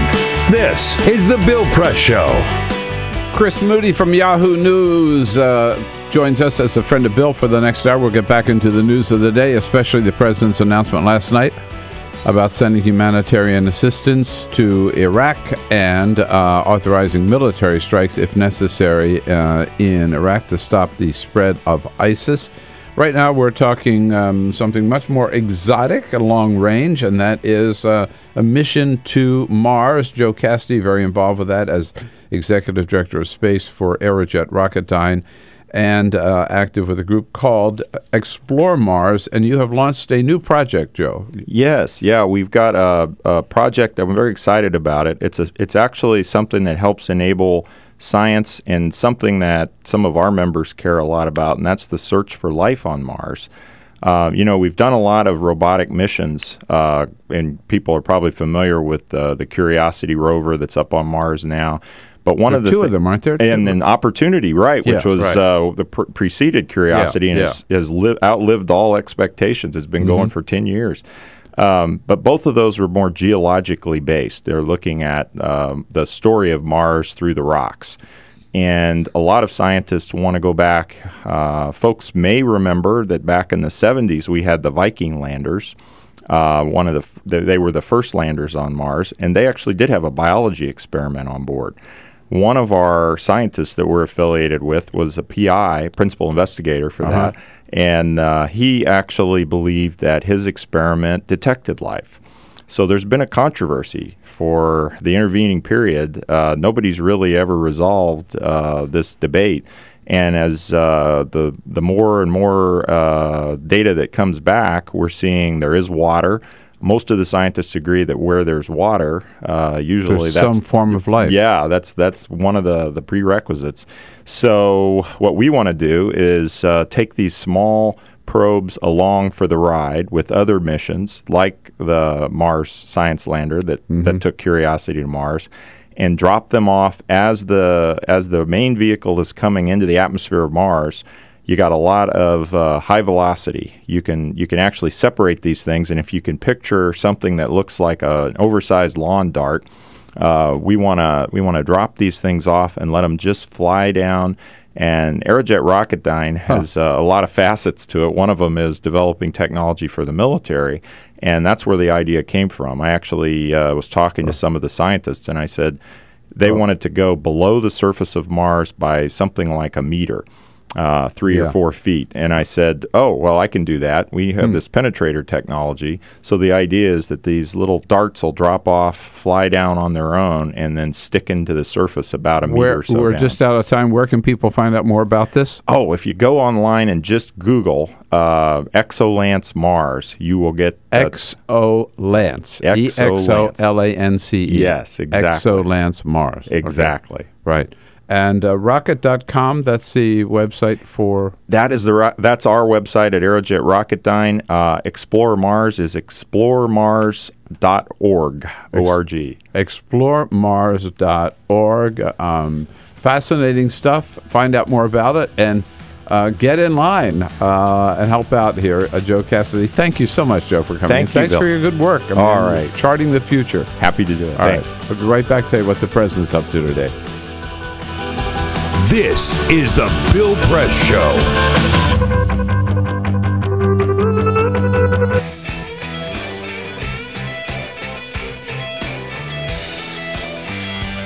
All right, hour number 3 coming up. I know you like the first 2 hours. We're going to lose you on Free Speech TV, but we always have that option for you of our worldwide video stream. So click over while you got time to youtube.com/TawkrTV. Chris Moody from Yahoo News is going to be here in the next hour as a friend of Bill, and we'll be joined by a local businesswoman known as the Dairy Godmother to find out all the great ice creams for this summer. I mean, what else in August, in the summer? You eat ice cream, right?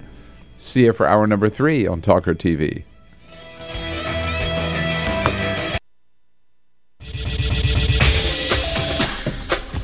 Tune into Free Speech TV for Democracy Now!, a national, independent, award-winning news program bringing you people and perspectives rarely seen on corporate media.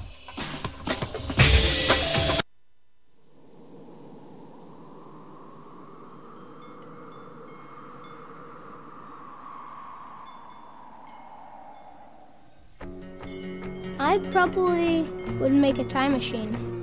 I would make medicine for the sick. I'd probably invent something new. 我会赢到5个总冠军戒指。 If I could have an extra 5 years to live. You said 5, right? 5 years. It's a long time. I would try to fix everything I did bad. I would bring my uncle back because I miss him very much. I would get more hamsters. I would probably want to go looking for dark matter. I think I'd go looking for aliens. If I could live an extra 5 years. I was thinking about making like a helicopter, like a wooden helicopter, but I don't have any wood. I want to go check out the moon sometime.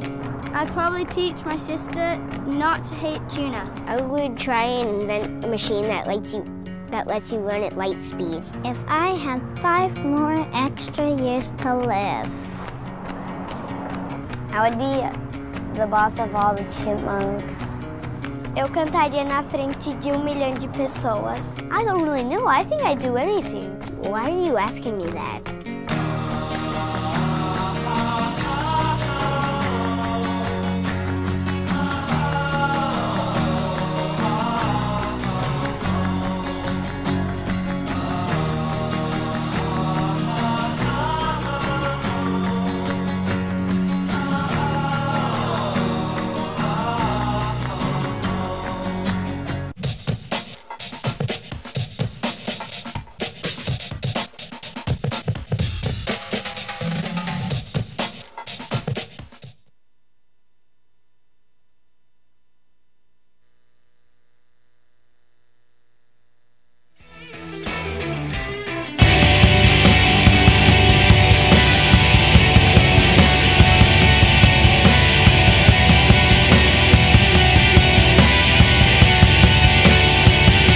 This is the Bill Press Show. Okay, in the next hour, our third hour together today, Chris Moody from Yahoo News will be here as a friend of Bill for the entire hour. And then we're going to celebrate summer by checking in with the good folks at the Dairy Godmother. That's President Obama's favorite ice cream spot here in the Washington area. And we'll check on some of the new flavors and treats for summer. Meanwhile, on the president's schedule today, this is the first time I have ever seen anything like this. The White House has put out an announcement saying there is no public schedule for the president today. He is going to Martha's Vineyard with the first family a little bit later today, so maybe he's going to spend his time packing like all the rest of us do. This is the Bill Press Show.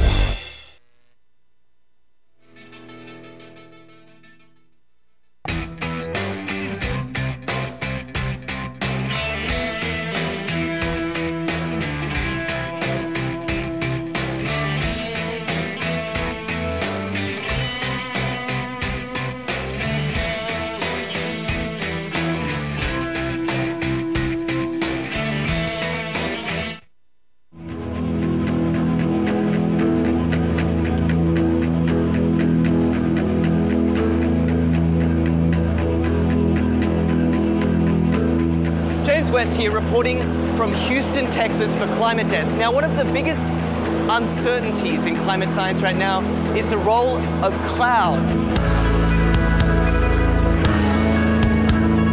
What better way to work that part out than flying right through them? That's what NASA scientists aboard this airplane think. Welcome to NASA's biggest airborne laboratory. You're coming with us today on an 8-hour NASA flight mission. When you read these big IPCC climate assessments, what's the biggest uncertainty? There's two, right? The role of aerosols and clouds. Clouds is probably bigger than aerosols. That is a piece of a puzzle that right now we are missing. You can't get the models right if you don't understand the chemistry and the process. Now we're being told we've got to get on. The doors are about to shut, so let's go aboard.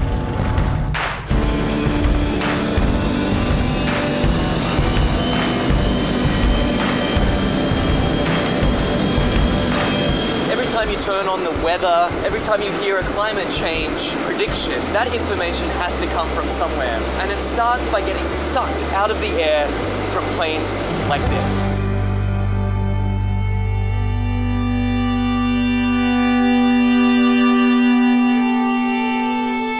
So this mission is to particular try to understand the emissions from the surface, so mostly biogenic emissions, so from trees and other plants.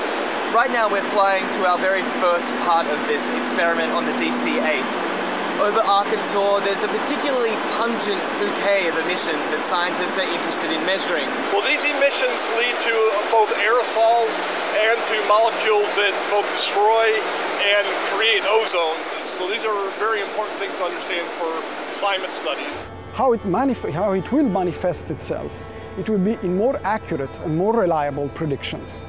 So what we're doing is taking a series of flyovers, each at a different level of the atmosphere, scooping up those emissions, testing them, and hopefully scientists are going to see exactly what's in this column of air all the way up.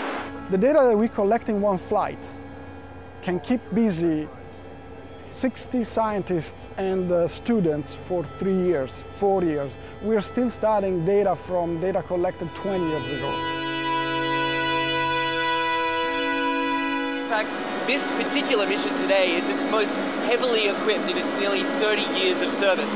Each one of these consoles here is a specially equipped scientific instrument designed to collect all sorts of different data in real time. And this instrument here tracks the sun. We're looking at mist chambers. They're used to strip soluble gases. This black line is the CO2. It's about 390 ppm right now. We're putting these filters in the bags that we've got the aerosols that we trapped out of a certain amount of air. And so we're sampling up here about 150 liters a minute.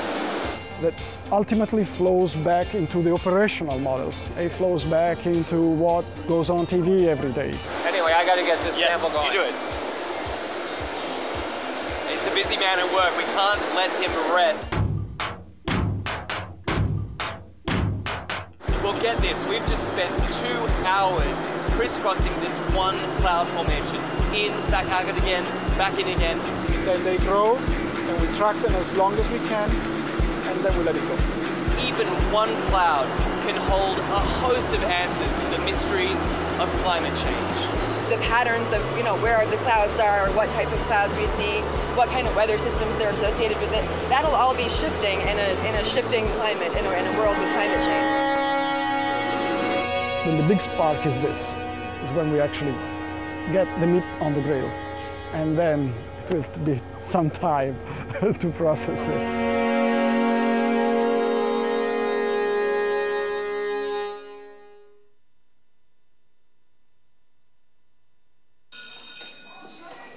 Don't look at me. Your hair's a bit frizzy today. Oh, you should pick that up. Oh, you're such a dork, loser. Here, let me help you with that. Oops. Every day, kids witness bullying. Oh, look. Your crush is looking at you. Poor you. They want to help, but don't know how. See, no one here's gonna help you, because no one Teach your kids how to be more than a bystander. Visit stopbullying.gov. If you drive buzzed, it could cost you around $10,000. You'll face major legal fees, major fines, and steep insurance penalties. You could lose everything. Nothing kills a buzz like getting pulled over for buzz driving, because buzz driving is drunk driving. When some people struggle with their mortgage payments, they become frozen, petrified. Not knowing what to do, they do nothing. But the people who take action are far more likely to get the most positive outcome. Making home affordable is a free government program. Call now to talk one-on-one with a housing expert about the options that are right for you. Real help, real answers, right now.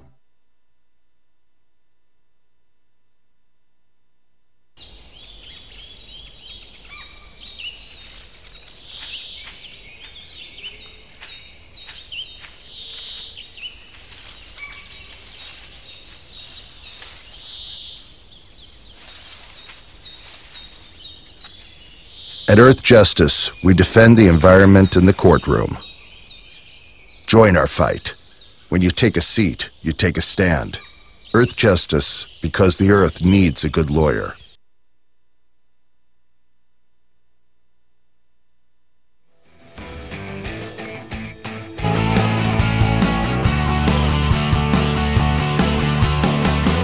Broadcasting around the nation, on your radio, on your TV, and online. This is The Bill Press Show. If you liked Iraq War #1, you're going to love Iraq War #2. President Obama announcing last night military action resuming in Iraq. Reluctantly announced that, I should add. What do you say? Hello, everybody. Happy Friday, August 8th. Great to see you today. The Bill Press Show, booming out to you live, coast to coast, right here from our studio on Capitol Hill in Washington, D.C. Coming to you live, first of all, on your local progressive talk radio station nationwide. And if you don't have a progressive radio station near you, remember, on iHeartRadio, you can find us. If you got that app, download it. If you don't, it's free. Or on TuneIn, another radio app, Progressive Voices channel. It's free also. Tune in, download it, and you can find the Bill Press Show anywhere in this great land of ours. And anywhere on the planet, you can find us on our video stream, youtube.com/TawkrTV, TawkrTV. Probably even in eastern Ukraine, if you've got any time in between ducking Russian shells. You can watch the Bill Press Show and see Chris Moody from Yahoo News here in studio with us this whole hour as a friend of Bill. Hello, Chris. Welcome back. Good morning, Bill. It's great to be here. And Thanks welcome back from Iowa. You've been out there trailing Rand Paul in Iowa. How exciting. It is, and make no mistake, this was a presidential tour. It doesn't matter what year it was. No, we're not going to fool around with this anymore. He just happened to be driving through. No, we went 1,000 miles across Iowa over 3 days. We started on the Nebraska border, ended up on the other side, and then back to Des Moines. My odometer was just at about 1,000 miles. And so what he was doing was meeting with local officials, running. It was not necessarily a tour for the people. It was for the local officials so he could endorse them in the hopes that maybe someday they'll endorse him. Which is kind of what it's all about. Right? Yeah, absolutely. Peter Ogburn has got the day off down in Charleston, South Carolina, hometown, taking care of some business here. And so Elisa Murphy, hey, here running the show as wearing a couple of hats this morning, doing a great job. Alicia Cruz here as always on the phones.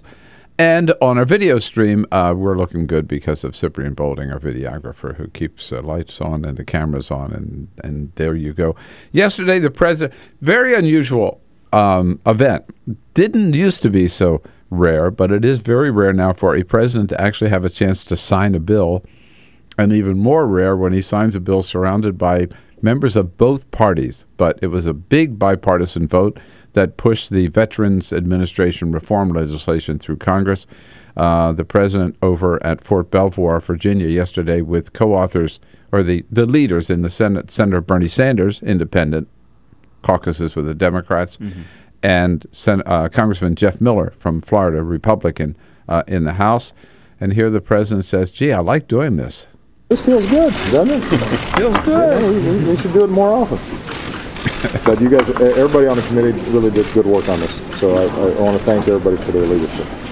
Feels good. We should do it more often. Too bad they can't do it more often. No, they can't. Unfortunately, though, the bill came after this huge scandal involving a lot of suffering veterans. So it's unfortunate that is what it takes to bring people together on this. But I think the big takeaway here that I think is kind of glossed over is the role of whistleblowers and how this is giving the government an opportunity to finally say, hey, if you're a whistleblower and you have something to share, you won't get in trouble. I mean, a lot of reporters have complained about the Obama administration being closed off and not very transparent. Hopefully this is a step in the right direction for that transparency, because in the administration there's not really a culture of getting the word out. There's been a lot of leaks that have been closed up. Yeah, we ought to treat whistleblowers better, starting, I would add, with Edward Snowden. But that's another controversy. Anyhow, Chris Moody here for the entire hour as a friend of Bill. And we're very excited because at the half hour we're going to talk about the ice cream treats for summer. The Dairy Godmother is President Obama's favorite little dessert stop here in the Washington area, and Liz Davis, who's the owner of Dairy Godmother, will be joining us, Chris. But first, this one little story. Peter does press. Full court press. I just one little story though that I wanted to throw in here before we get into the news of the day. We remember the day when Tiger Woods would show up and everybody else would say, "Okay, it's over," right? You know, no doubt about it, right? Look how the mighty have fallen, Chris. This is Sally Jenkins, great sports columnist, Washington Post this morning. Her headline of her column this morning is, "Let's not pretend that Woods is a major player right now." Whoa. Here's how she starts out. To me, this is so striking. Tiger Woods was fully 9 shots off the lead after the opening round of the PGA Championship down in Louisville yesterday. But the more telling numbers were these. He hit 4 one-handers and 3 wild tee shots, landing in a forest, a creek bed, and over a fence. That's a triple crown, right? It sounds like my golf game. Right? Something's in his head. At least he didn't hit a house or something. And she closes here by saying, it's time to give up the pretense that Woods is an important factor in golf at the moment and admit that he's just a back-spasming, lurch-swinging wreck who doesn't appear anywhere close to regaining his form. Oh, goodness. Ouch. I remember when Michael Jordan retired, and everyone said, why is he doing this? Like, well, what does he have to prove? He's done it. He retired on top. Yeah. I mean, I'm not talking about his minor league baseball career. But, yeah. No, it looks like Tiger's going to retire at the bottom. Looks like he's on the back 9. Yeah. Can't really end on a high note. Oh, yeah. And it's sad because he's such a great athlete. And at once was, so much at the top of his game. But with the serious health problems, I think it's pretty clear. It ain't coming back. So that's it for the mini full court, I guess. For the mini court.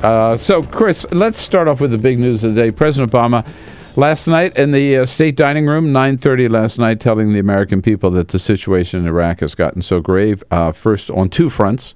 One with tens of thousands of religious minorities, Christians and Yazidis, this one minority sect in Iraq, being persecuted, really, by the Islamic extremists, and some of them stranded on a mountaintop that the United States is going to send in humanitarian assistance to them.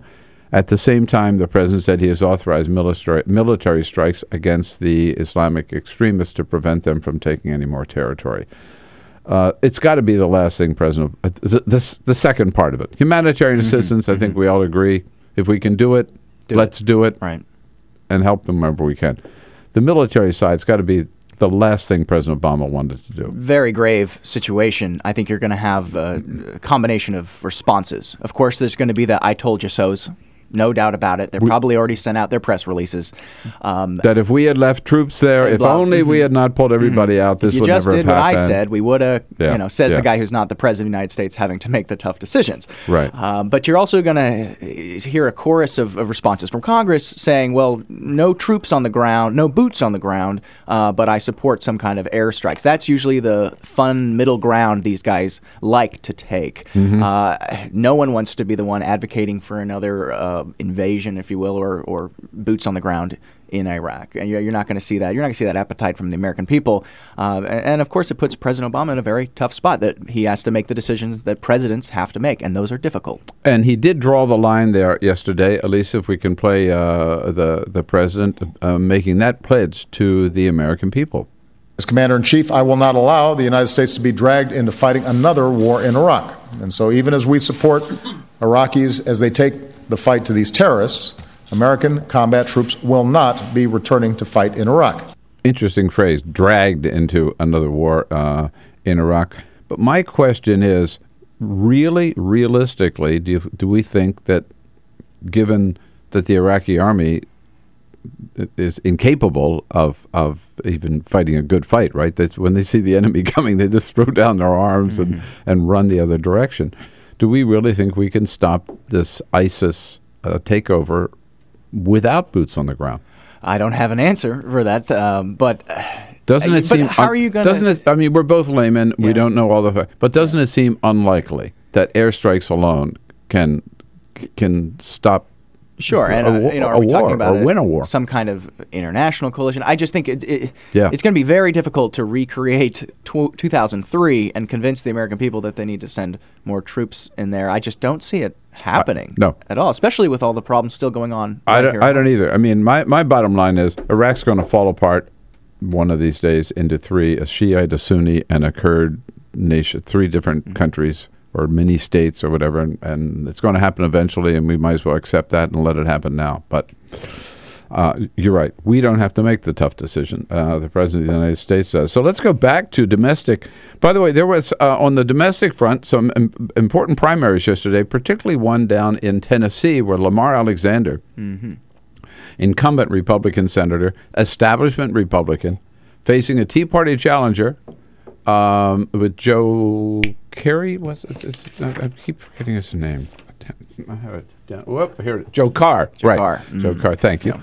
But he beat him handily, 49-40.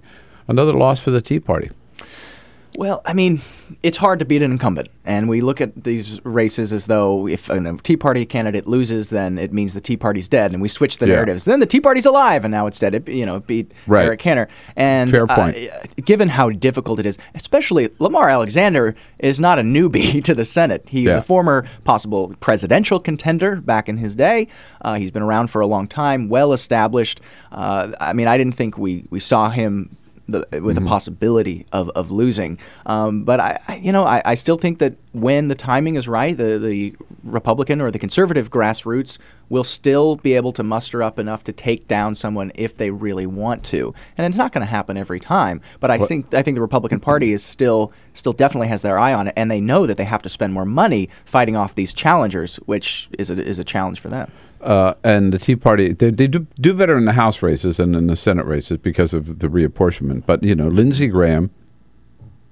Pat Roberts in Kansas, Lindsey Graham in South Carolina, Lamar Alexander in Tennessee, and Thad Cochran which was a squeaker, man. Right. I mean, all beat back Tea Party challenges in the Senate. Cochran was barely in that case. Now, one man who came here as sort of a sweetheart of the Tea Party, you've been following, Rand Paul of Kentucky. He's sort of grown beyond that role right now. And now we have to say, or would you say that he's a serious candidate for president? Having watched him on the ground, in action, in Iowa, at the retail level, what's he like? Well, he's got some learning to do on the campaign trail, I think, but I think all of them do. When you're going into national exposure, and you have a pretty long record of making public statements to parts of the fringe of the party, as role with his father, Ron Paul, right, and as a libertarian, and so what he has to do now is he has these years of saying a lot of libertarian things, and he has to make sure that he can relate to the center and relate to a wider group of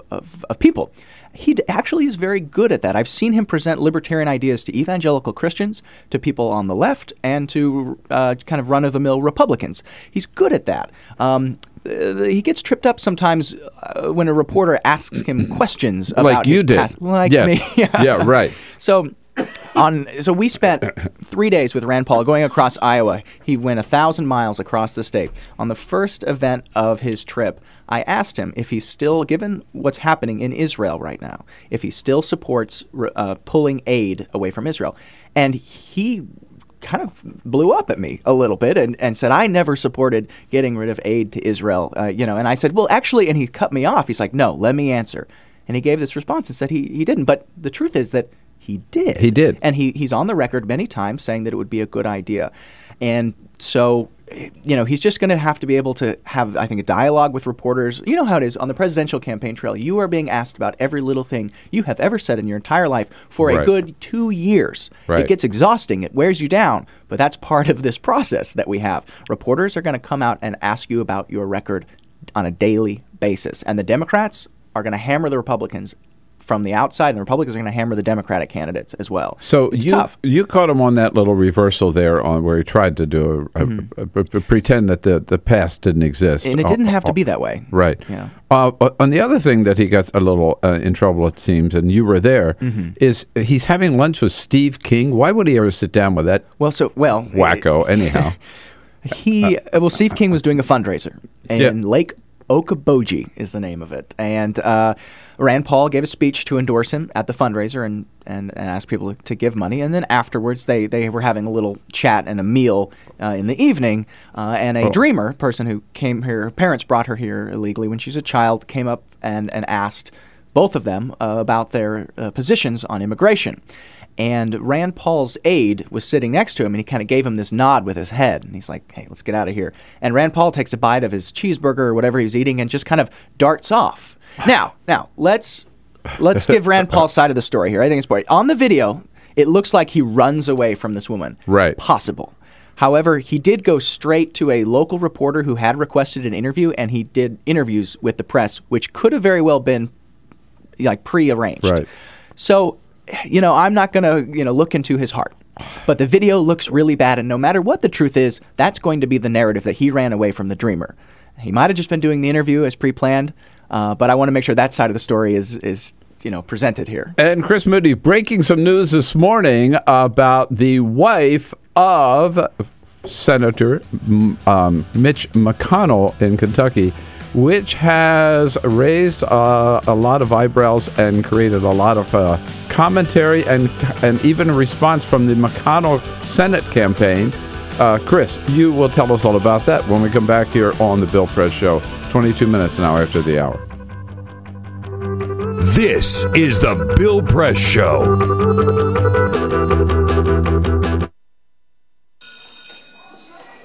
Don't look at me. Your hair's a bit frizzy today. Aww, you should pick that up. Oh, you're such a dork, loser. Here, let me help you with that. Oops. Every day, kids witness bullying. Oh, look, your crush is looking at you. Poor you. They want to help, but don't know how. See, no one here's gonna help you, because no one Teach your likes kids you. how to be more than a bystander. Visit stopbullying.gov. If you drive buzzed, it could cost you around $10,000.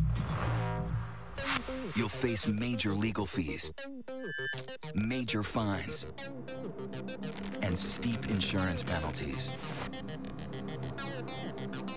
You could lose everything.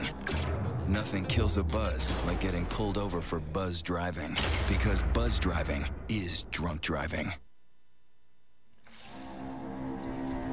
When some people struggle with their mortgage payments, they become frozen, petrified. Not knowing what to do, they do nothing. But the people who take action are far more likely to get the most positive outcome. Making home affordable is a free government program. Call now to talk one-on-one with a housing expert about the options that are right for you. Real help, real answers, right now. Here at the GED Pep Talk Center, we have pep talkers standing by to get you motivated for your GED diploma. Text the name Terry to 69222 for a sympathetic pep talk. You show people what you really are. Or for a gentle pep talk, text the name Deborah. You know you're going to make people very proud of you. And if that's not enough, text the name Danny for an extreme pep talk. Prove everyone wrong. Show them you're the boss. Get your GED pep talk and find free GED classes. Text the name of the person you want a pep talk from to 69222.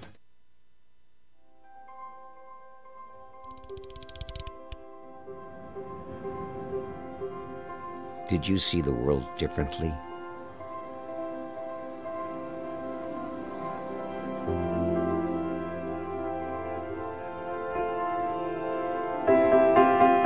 Did you celebrate the victory?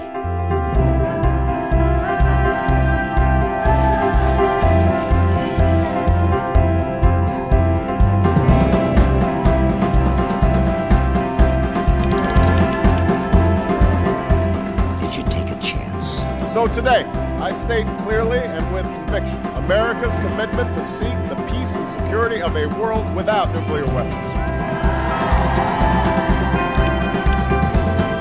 Did you stand up against our greatest threat.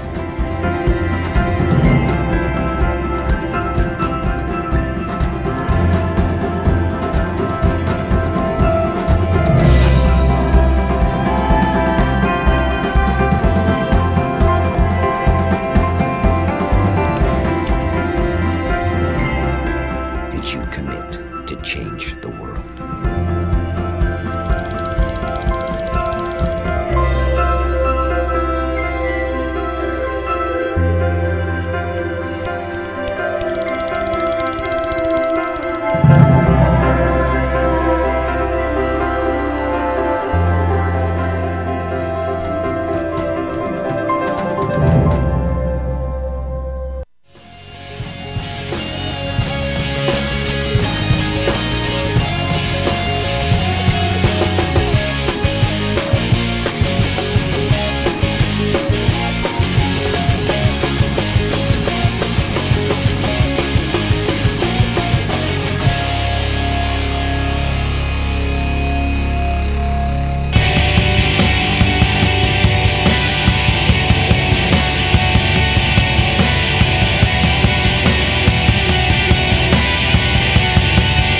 This is the Bill Press Show.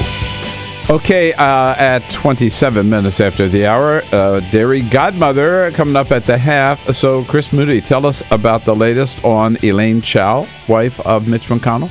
So let's go down to the Kentucky Senate race right now, where it's a fierce battle. Polls showing things evenly Absolutely divided here. Allison Lonergan Grimes is the Democrat, Mitch McConnell's the Republican. One of the central issues of the campaign is the fight over coal. There's a lot of advocacy efforts right now from the White House down to nonprofits trying to get rid of coal energy production in Kentucky and around the country, which is a huge part of the economy in Kentucky. Mitch McConnell is casting his opponent, Allison Lonergan Grimes, as anti-coal, as being part of President Obama's so-called war on coal. However, his wife sits on the board of Bloomberg Philanthropies, which funds to the tune of, I think, about $40 to $50 million, a Sierra Club initiative to kill the coal industry in the country. And it just seems so close to home, I think it's worth pointing out. That Mitch McConnell, who says he's pro-coal, has a wife who is on the board of a philanthropy, a foundation, which is supporting a big anti-coal drive. That's right. Now, the decision to do that predated her presence on that board. However, she's still on it, and it's still funding it over the next 4 years.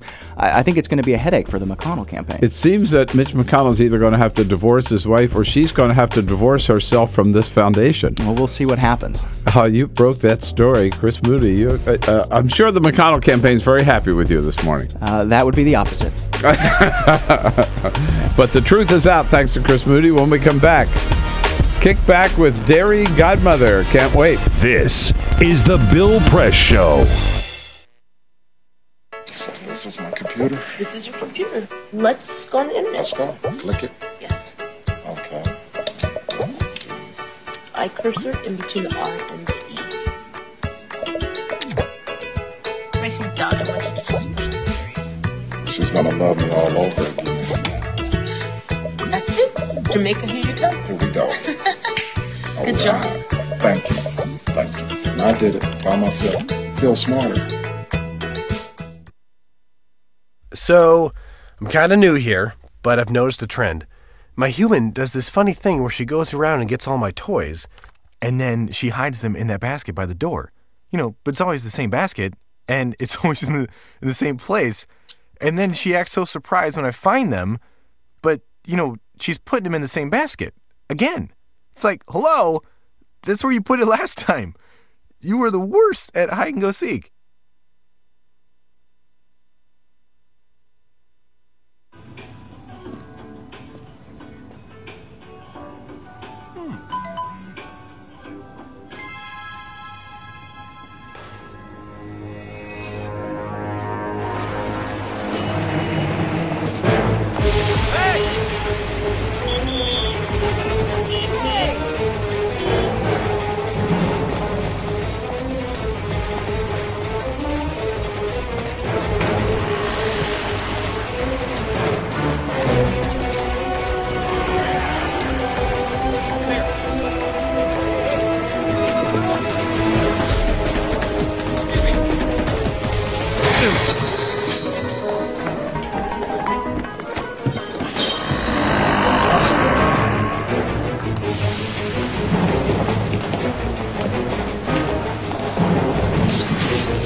So, same time next week?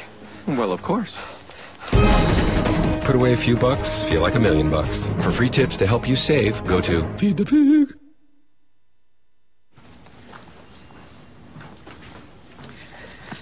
All right. I know this isn't any fun to talk about, but we should. Okay. So who's going to do what? I'll pack the dead batteries. Great. I'll only put what I don't need into a duffel bag. Perfect. That's totally unhelpful. No problem. Meanwhile, I will try to comfort everyone by speaking in a calm voice. And I'll try to get the generator going without any gas. Oh, let's not forget the cell phones, which probably won't work. Right. And who is going to handle supplies? I can forget to do a list for us. Thanks, pal. Well, I think we couldn't be any less prepared. I'm proud of you guys. Talk to your kids about who to call, where to meet, what to pack. Visit ready.gov/kids for tips and information. Hey, thanks for stopping by. You know, I followed your character since the first episode. I'm a big fan. Big fan. Thank you. And listen, your storyline, it makes for incredible TV drama. Thing is, your drug use is very adult content. Too adult for the kids. So I'm gonna have to block you. Oh, man. Yeah. Well, have a good one. You're a nice lady.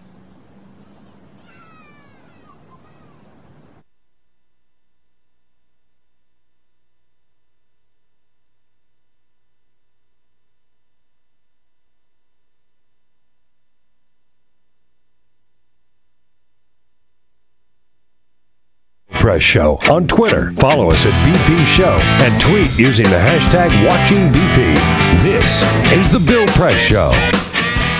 All right, here we go at 33 minutes after the hour on a Friday, August 8th. I want to emphasize it's Friday, okay? It's Friday, and we're going into the weekend, and it's summer, and it's August. So what do you think of frozen custard and ice cream and dessert and all kinds of good stuff like that? And where would we go? We'll go the same place that President Obama took the girls for Father's Day in 2009. Or no, I should say, the girls took their daddy on Father's Day in 2009 to Dairy Godmother, just across the river from us in Washington, D.C., in Alexandria, Virginia, but from Washington, D.C., and the owner of Dairy Godmother joins us in studio this morning, Liz Davis. Liz, how are you? Nice to see you. Well, I'm fine. Thank you very much. Thank you for coming in. You join our whole team here. And Chris Moody is here from Yahoo News as a friend of Bill. We've been talking serious political news, and now Chris just kicked back. Frozen custard. And we have some goodies to sample from Dairy Godmother. We're going to, but I am the unlucky person this morning because I scheduled dumbly a doctor's appointment this morning, immediately following the show, and so I have to fast. I can't eat anything. Well, so do our readers, our viewers and listeners, so it's only fair. Yeah, right. So to take my share of the ice cream and frozen custard, we have invited Alicia to join us in studio. She's away from the phones for one segment for the big treat. So you call, I say ice cream, you say frozen custard. There's a difference, though, isn't there? There is a big difference. And one of the reasons that these people sitting here don't know frozen custard very well is that it is a regional food from where I'm from, which is Wisconsin. Oh. And it's one of those little-known regional foods. If you were in Wisconsin, most of the places that you would get a frozen treat. We're big in Wisconsin, 92.1 The Mic out in Madison. So people are, a lot of our listeners So they totally know what we're talking, and they probably already know that this is National Frozen Custard Day. And they're probably already celebrating. Well, if that's why do you think you're here? Because we know it's National Frozen. Oh, you're lying to me. We were going to have the donut guy in, and then we pulled for custard. National Frozen Custard Day. What a better way to celebrate. Yeah. Exactly. But in terms of... So the difference... all these items have specifications that are regulated by the Department of Agriculture. So you can't just call anything ice cream, right? In this case, frozen custard specification has to have at least 10% butterfat, which would be the same as ice cream. That part is the same. But then frozen custard, in order to be called frozen custard and not some other name, has to have at least 1.4% egg yolk in it also by weight, okay? Now, ice cream could put that much egg in it if they wanted to, but it's optional. But in order to be called frozen custard, it has to have those two specifications. You know, custard implies egg, and so that is the actual mix in order for the... So where can you get frozen custard? At the Dairy Godmother? At the Dairy Godmother. Right. In Wisconsin, they'd be on like all over the place. Really? Because it is a regional food. Yeah. What happened was it was invented in Coney Island probably in the 20s when automatic, electric refrigeration machines started to happen. And then the World's Fairs. Remember the World's Fairs? Those were a big deal. And they had one in Chicago in 1933. And there was a frozen custard stand in Chicago at that World's Fair. And people came from all around. And where did they come from? They came from up north in Wisconsin. And those people were dairy farmers. And so they went to the big city of Chicago and they saw this frozen custard. And they were like, we have milk, we have eggs, and then they took it back to the southern part of the state of Wisconsin, and these frozen custard stands developed, and they stuck. But it's one of those things like now, if you run into somebody who's recently moved from Wisconsin, they expect frozen custard to be everywhere. Everywhere, yeah. Exactly. Huh. They don't, even Wisconsinites don't know mostly that that's the only place that there is frozen custard. They're like, where is it? I know because people come into the shop like every day. We're taking it everywhere today, right here. Now, but enough talk about this. Let's get down to some serious sampling here. Okay. Liz, what did you bring with us? Where do we start? One of the things about frozen custard is that you need to eat it within a couple of hours of when it's made. Oh, this, wow. yes. See, well, think about it. Have you ever seen frozen custard in the grocery store? No. Never. And it's not just because some marketing genius has not thought of this.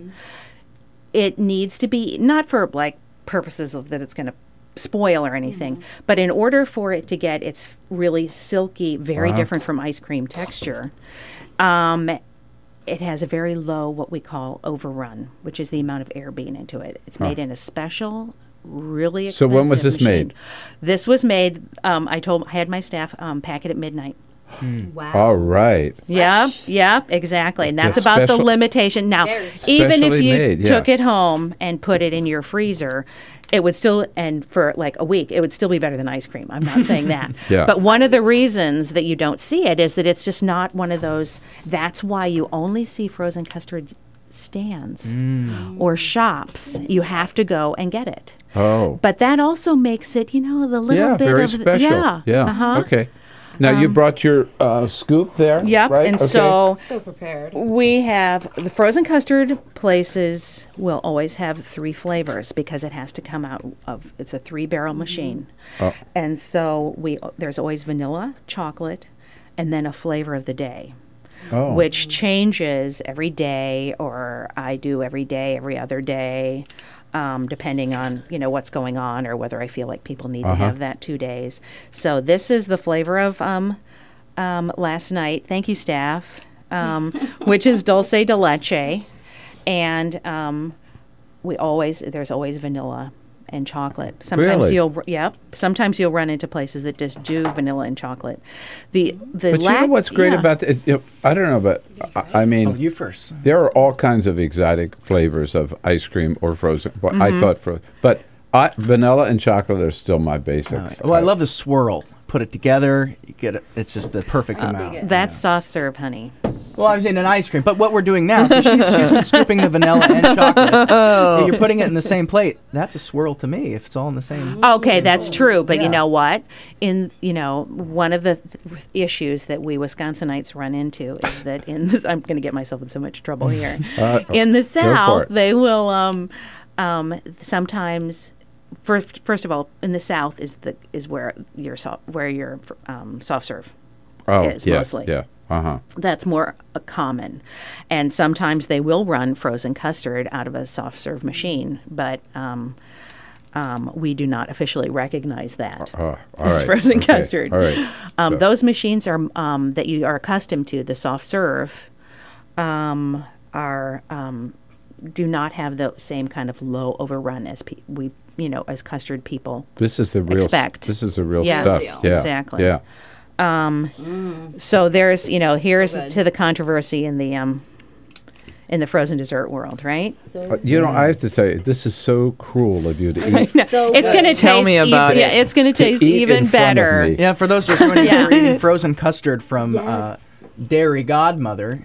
Did I get that right? Dairy Godmother? The Dairy Godmother. And yes. we're eating it, and Bill Press cannot eat it because of a doctor's appointment. People at home are not eating it either. And it's delicious. And maybe they're not feeling the urge at 8:30 in the morning either. I don't know. Well, I think it's good because you have the rest of the day to burn it off. So, the sugar and the cream. That's true. And it's very worth the calories. But this being said, it generally has less fat and less sugar in it than ice cream. Wow. And there's a couple reasons for that. One is, and we in Wisconsin are not into removing the calories from food. We love our food. So we're not doing it for any reason like that. It's just, there's a couple reasons. It's a lighter dessert. It just is. We look at it that way. You can eat more. And then the other thing is really more than ice cream. Yeah. Less. Yeah, we typically stay right at 10% for frozen custard. When I said it was a minimum, that did not mean to imply that it went way up, because there's so little air beaten into it.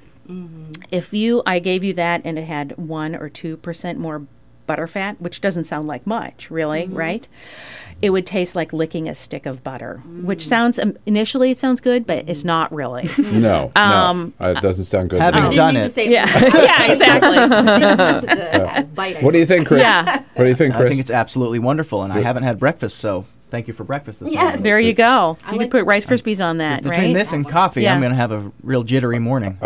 We are enjoying. At least some of us are enjoying the product here of frozen custard from Dairy Godmother and learning all about it. And with Liz Davis, who's the owner of Dairy Godmother, they have a website, of course, dairygodmother.com. We'll take a break, give you guys a chance to you dogs enjoy your frozen custard. When we come back, I'm going to find out from people who don't have a frozen custard shop near them whether they might be able to make it themselves, and we'll find out more about that when we come back. Are you Wisconsinites? Welcome to call at 866-55-PRESS. All right, Madison, let's hear from you. Your frozen custard stories. This is the Bill Press Show.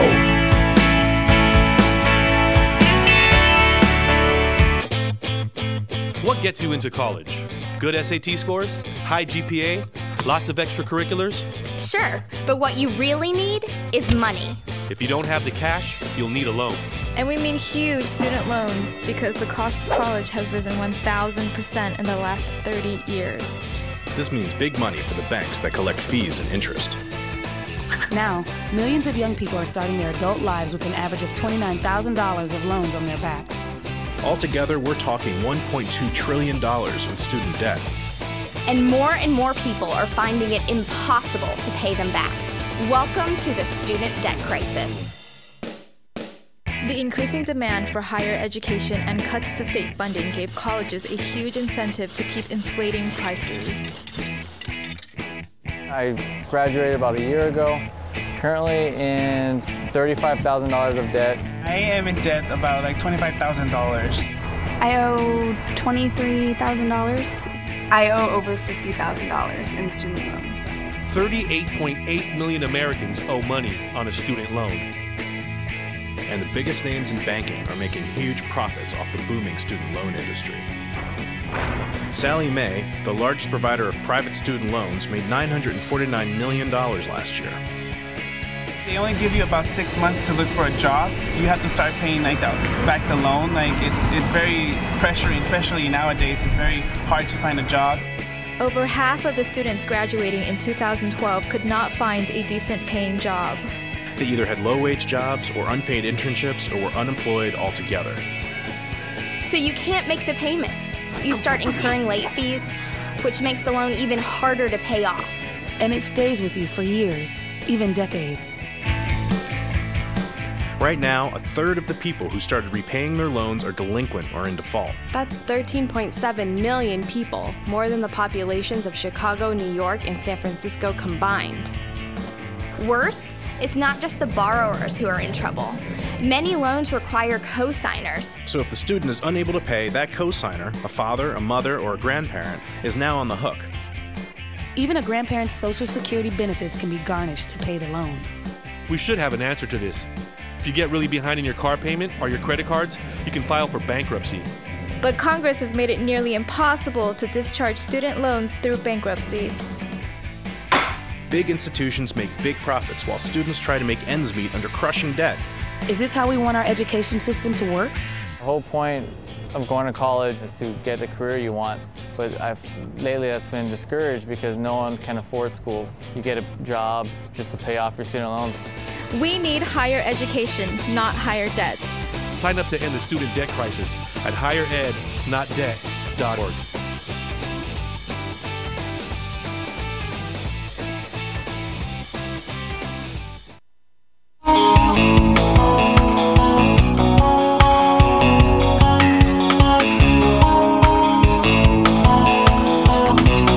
Seen on Free Speech TV and online on TawkrTV. This is the Bill Press Show. In honor of National Frozen Custard Day, we are celebrating here in studio today with Liz Davis, the owner of Dairy Godmother, called by the Washington Post a dessert destination. Chris? I think we can attest to that, having sampled it here in the studio. Of course, Bill is not having any, unfortunately, because of a doctor's appointment, but the rest of us are having a great time. Yeah, cry me a river. I will get mine later as soon as Bill, this is so good. As soon as I get the checkup. I love this. It says the Dairy Godmother, located in the Delray neighborhood of Alexandria, has Wisconsin-style frozen custard. That's what it is, Liz Davis. So I have one of these ice cream makers. Yeah. Not the old crank kind. Uh-huh. The new, I'm just blanking on the one I have is red, made by, who is it? I don't know that brand because my ice cream machine costs $67,000. So. Oh, it does? Okay. Yeah. So I have a little home ice cream. But 20 minutes make up great ice cream, right? Can I make frozen custard in it? You can. In fact, it's probably closer to anything that you could make at home or that your mother or your grandmother or whatever made. Because usually the at-home stuff nostalgically had the egg yolks in it. And so and it has a very low overrun because it's just some, kid with a crank, right? Yeah. So that is frozen custard. Okay? So that is frozen custard. And so do you have online, if you go to dairygodmother.com, any recipes for making it? Well, no. They want you to come to Yes, exactly, dude. Come on. I remember as a kid, every summer we take turns with the family to do the hand crank. Oh, yeah. Yeah. And anytime, a girl in the family had a boyfriend, we'd put him up on the hand crank to see how long he could last. That sounds right. Yeah. But we had a bunch of farm boys in the family, and they would always, they had these big old muscles, and they could always take on the boyfriends. The boyfriends always they're packing the salt, right? The salt, and everything in it. No, Cuisinart is the one that made. Oh yes, yes, yeah. Yeah. And it's very good. It's 20 minutes. You put stuff in and. So you're making your own frozen custard, probably. You just didn't realize it. No, I'm not, because there are no egg yolks in it. Okay, well, then that's not frozen custard. Right. So you need to add the egg. Yes, you can. Now, find I'm close enough to get to the Dairy Godmother, right? Yes, you can. And Elisa is, she's the one who knew you and knew the shop and everything. It's a great little place. But I was just thinking about, for all of our listeners and viewers who are not close to, either in Wisconsin or close to the Dairy Godmother. Well, I want to be fair here for a second. There is a frozen custard in the Missouri area. I don't know. The Ted Drew's is a famous frozen custard place that's not in Wisconsin, so I didn't want to get myself into a bunch. Yeah. Now, why? Okay. Thank you for that clarification. Why, Liz, only vanilla and chocolate, or always vanilla and chocolate? Well, those are your standard flavors. The fact that the flavor of the day changes so often means that we need to put out a calendar with the flavors, with the changing flavor on it. I don't know when this happened in Wisconsin, that you would have like a calendar and a changing flavor, but that drives a lot of interest. I've actually had somebody who needed to go to the hospital, except that it was coconut cream. And so they came to the Dairy Godmother on the way to the hospital because it drives a lot of, you don't want to miss your flavor. You don't know when it's going to happen again. So you No, actually, she needed to go to the emergency room. I noticed you finished yours. You want some more? Yeah. Oh, yeah. But you know what? You need. I didn't want to like completely stop eating. No, it's right in front of you. Just take it. Yeah, take the scoop. The leche. I definitely need it. Yeah, do it. Even though I had 2 scoops of that. So, do you put out this calendar so that it's online. Absolutely, online. The new technology. Yep, you betcha. I never heard about that. So you could go to It's online. You go to the website and it says flavor forecast. And that's how you. To me, I just would have something. I would just have like a turtle sundae or something if it wasn't a flavor that I loved. But people are very driven about when they visit. But do you have 365 different flavors? No. Okay, no. so we would do some repeating, but we have a lot of holiday flavors or flavors that we do that are, yes, we do eggnog. We do Gift of the Magi at Christmas time, which is a saffron custard with pistachios and cranberries. I'm, before I did this, I was a pastry chef, and I did go to the Culinary Institute of America back in the day. Did. So, the food part of it is the easiest, part for me. And I think that's one of the things that we have going for us is it is in Wisconsin or in other places where they have frozen custard, they would have like hamburgers and French fries. It's more of that sort of a place, but I think I honored it enough. It's frozen in the food world. It's frozen creme anglaise. Okay, it's just frozen creme anglaise, and I wanted it to be more of a pastry or a dessert place. So we make cobblers and cookies and popsicles in a glycol dip popsicle machine and sorbet. And so there's a lot to eat there, but there's no food. What is the most, what's of the special flavors of the day? What's the one that gets the most demand? What's every flavor has a lobby. Okay. Really? So I can't really say because there's somebody, there's that person who wants the rice pudding and they don't ever stop pushing for it. And there will be lines out the door. Well, that's more in the autumn. I know you want the rice pudding now. Do you announce it on your website what the flavors will be? Yes, absolutely. You can go there and look a month ahead, not like a bunch of months ahead. Because what if I felt like doing, like tea berry or licorice or something more unusual? I need to have a little bit of wiggle room for what I feel like making. But yes, there's the month of flavors is up there, and you can see it, so And, hopefully you won't miss your favorite rice pudding. Yeah, exactly. I'm stunned by this licorice flavor. That's got all kinds of... That's a really... licorice. Yeah, it's a very old... Licorice or regular? Black licorice. Well, black licorice is regular licorice. I know. It's one of those things you either love or hate, right? And a lot of... It's a very old school flavor. Well, and in Midwestern And you know what? We are just out. I'm just looking. We are out of time, and I am so hungry. Liz Davis, thank you so much for the great treats today. And it's Dairy Godmother, dairygodmother.com. If you're in the Washington area, get your ass over there. If not, check it out online. Thank you, Liz. Oh, thank you for having me. Hey, Chris Moody, thank you for coming in today. Oh, thanks, Bill. This was great ice cream. Great frozen custard. This is the Bill Press Show.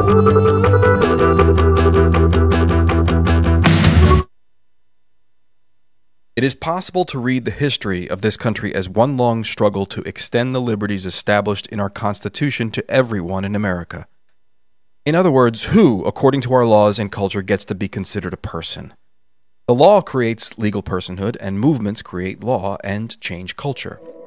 So, how have the courts passed laws to shape our culture? That history goes way back before Citizens United. 1819, Dartmouth College versus Woodward, Supreme Court case, turned a corporate charter from a government-granted charter to a contract. This ruling gave corporations standing within the Constitution. 1886, Santa Clara County versus Southern Pacific Railroad. Though the court did not rule on corporate personhood, the decision was subsequently cited as a precedent to hold that a private corporation is entitled to the same 14th Amendment rights of due process and equal protection as human beings. This makes it impossible for us to make laws that treat local businesses any differently than giant multinational corporations, even if their business practices are deemed to be harmful to workers, the environment and communities, or if they have a history of violating the law. Hale versus Henkel, 1906. The court granted corporations the Fourth Amendment search and seizure protection. Dodge versus Ford Motor Company, 1919. The Michigan Supreme Court says the business corporation is organized and carried on primarily for the profit of the stockholders. Stockholder primacy is established. The purpose of the corporation, according to the court, is no longer to serve the public good, as it had been. It is now to maximize profit for shareholders above all else. Pennsylvania Coal Company versus Mahon, 1922. Corporations get the Fifth Amendment takings clause, meaning if you pass a regulation that impacts a corporation's ability to make a profit, that is deemed a taking, and they can sue for the right to future profits lost. This creates a chilling effect, and local and state governments become much more hesitant to pass laws in the public interest for fear that corporations can claim loss of potential profits that cities and states will be on the hook to pay. Buckley versus Vallejo, 1976. The Supreme Court rules that spending money to influence elections is protected under the First Amendment, in effect saying that money is speech. Citizens United versus Federal Election Commission, 2010. Today, the Supreme Court of Chief Justice John Roberts declared that because of the alchemy of its 19th century predecessors in deciding that corporations had all the rights of people, any restrictions on how these corporate beings spend their money on political advertising are unconstitutional. The court's ruling threatens to undermine the integrity of elected institutions across the nation. It's a rejection of the common sense of the American people.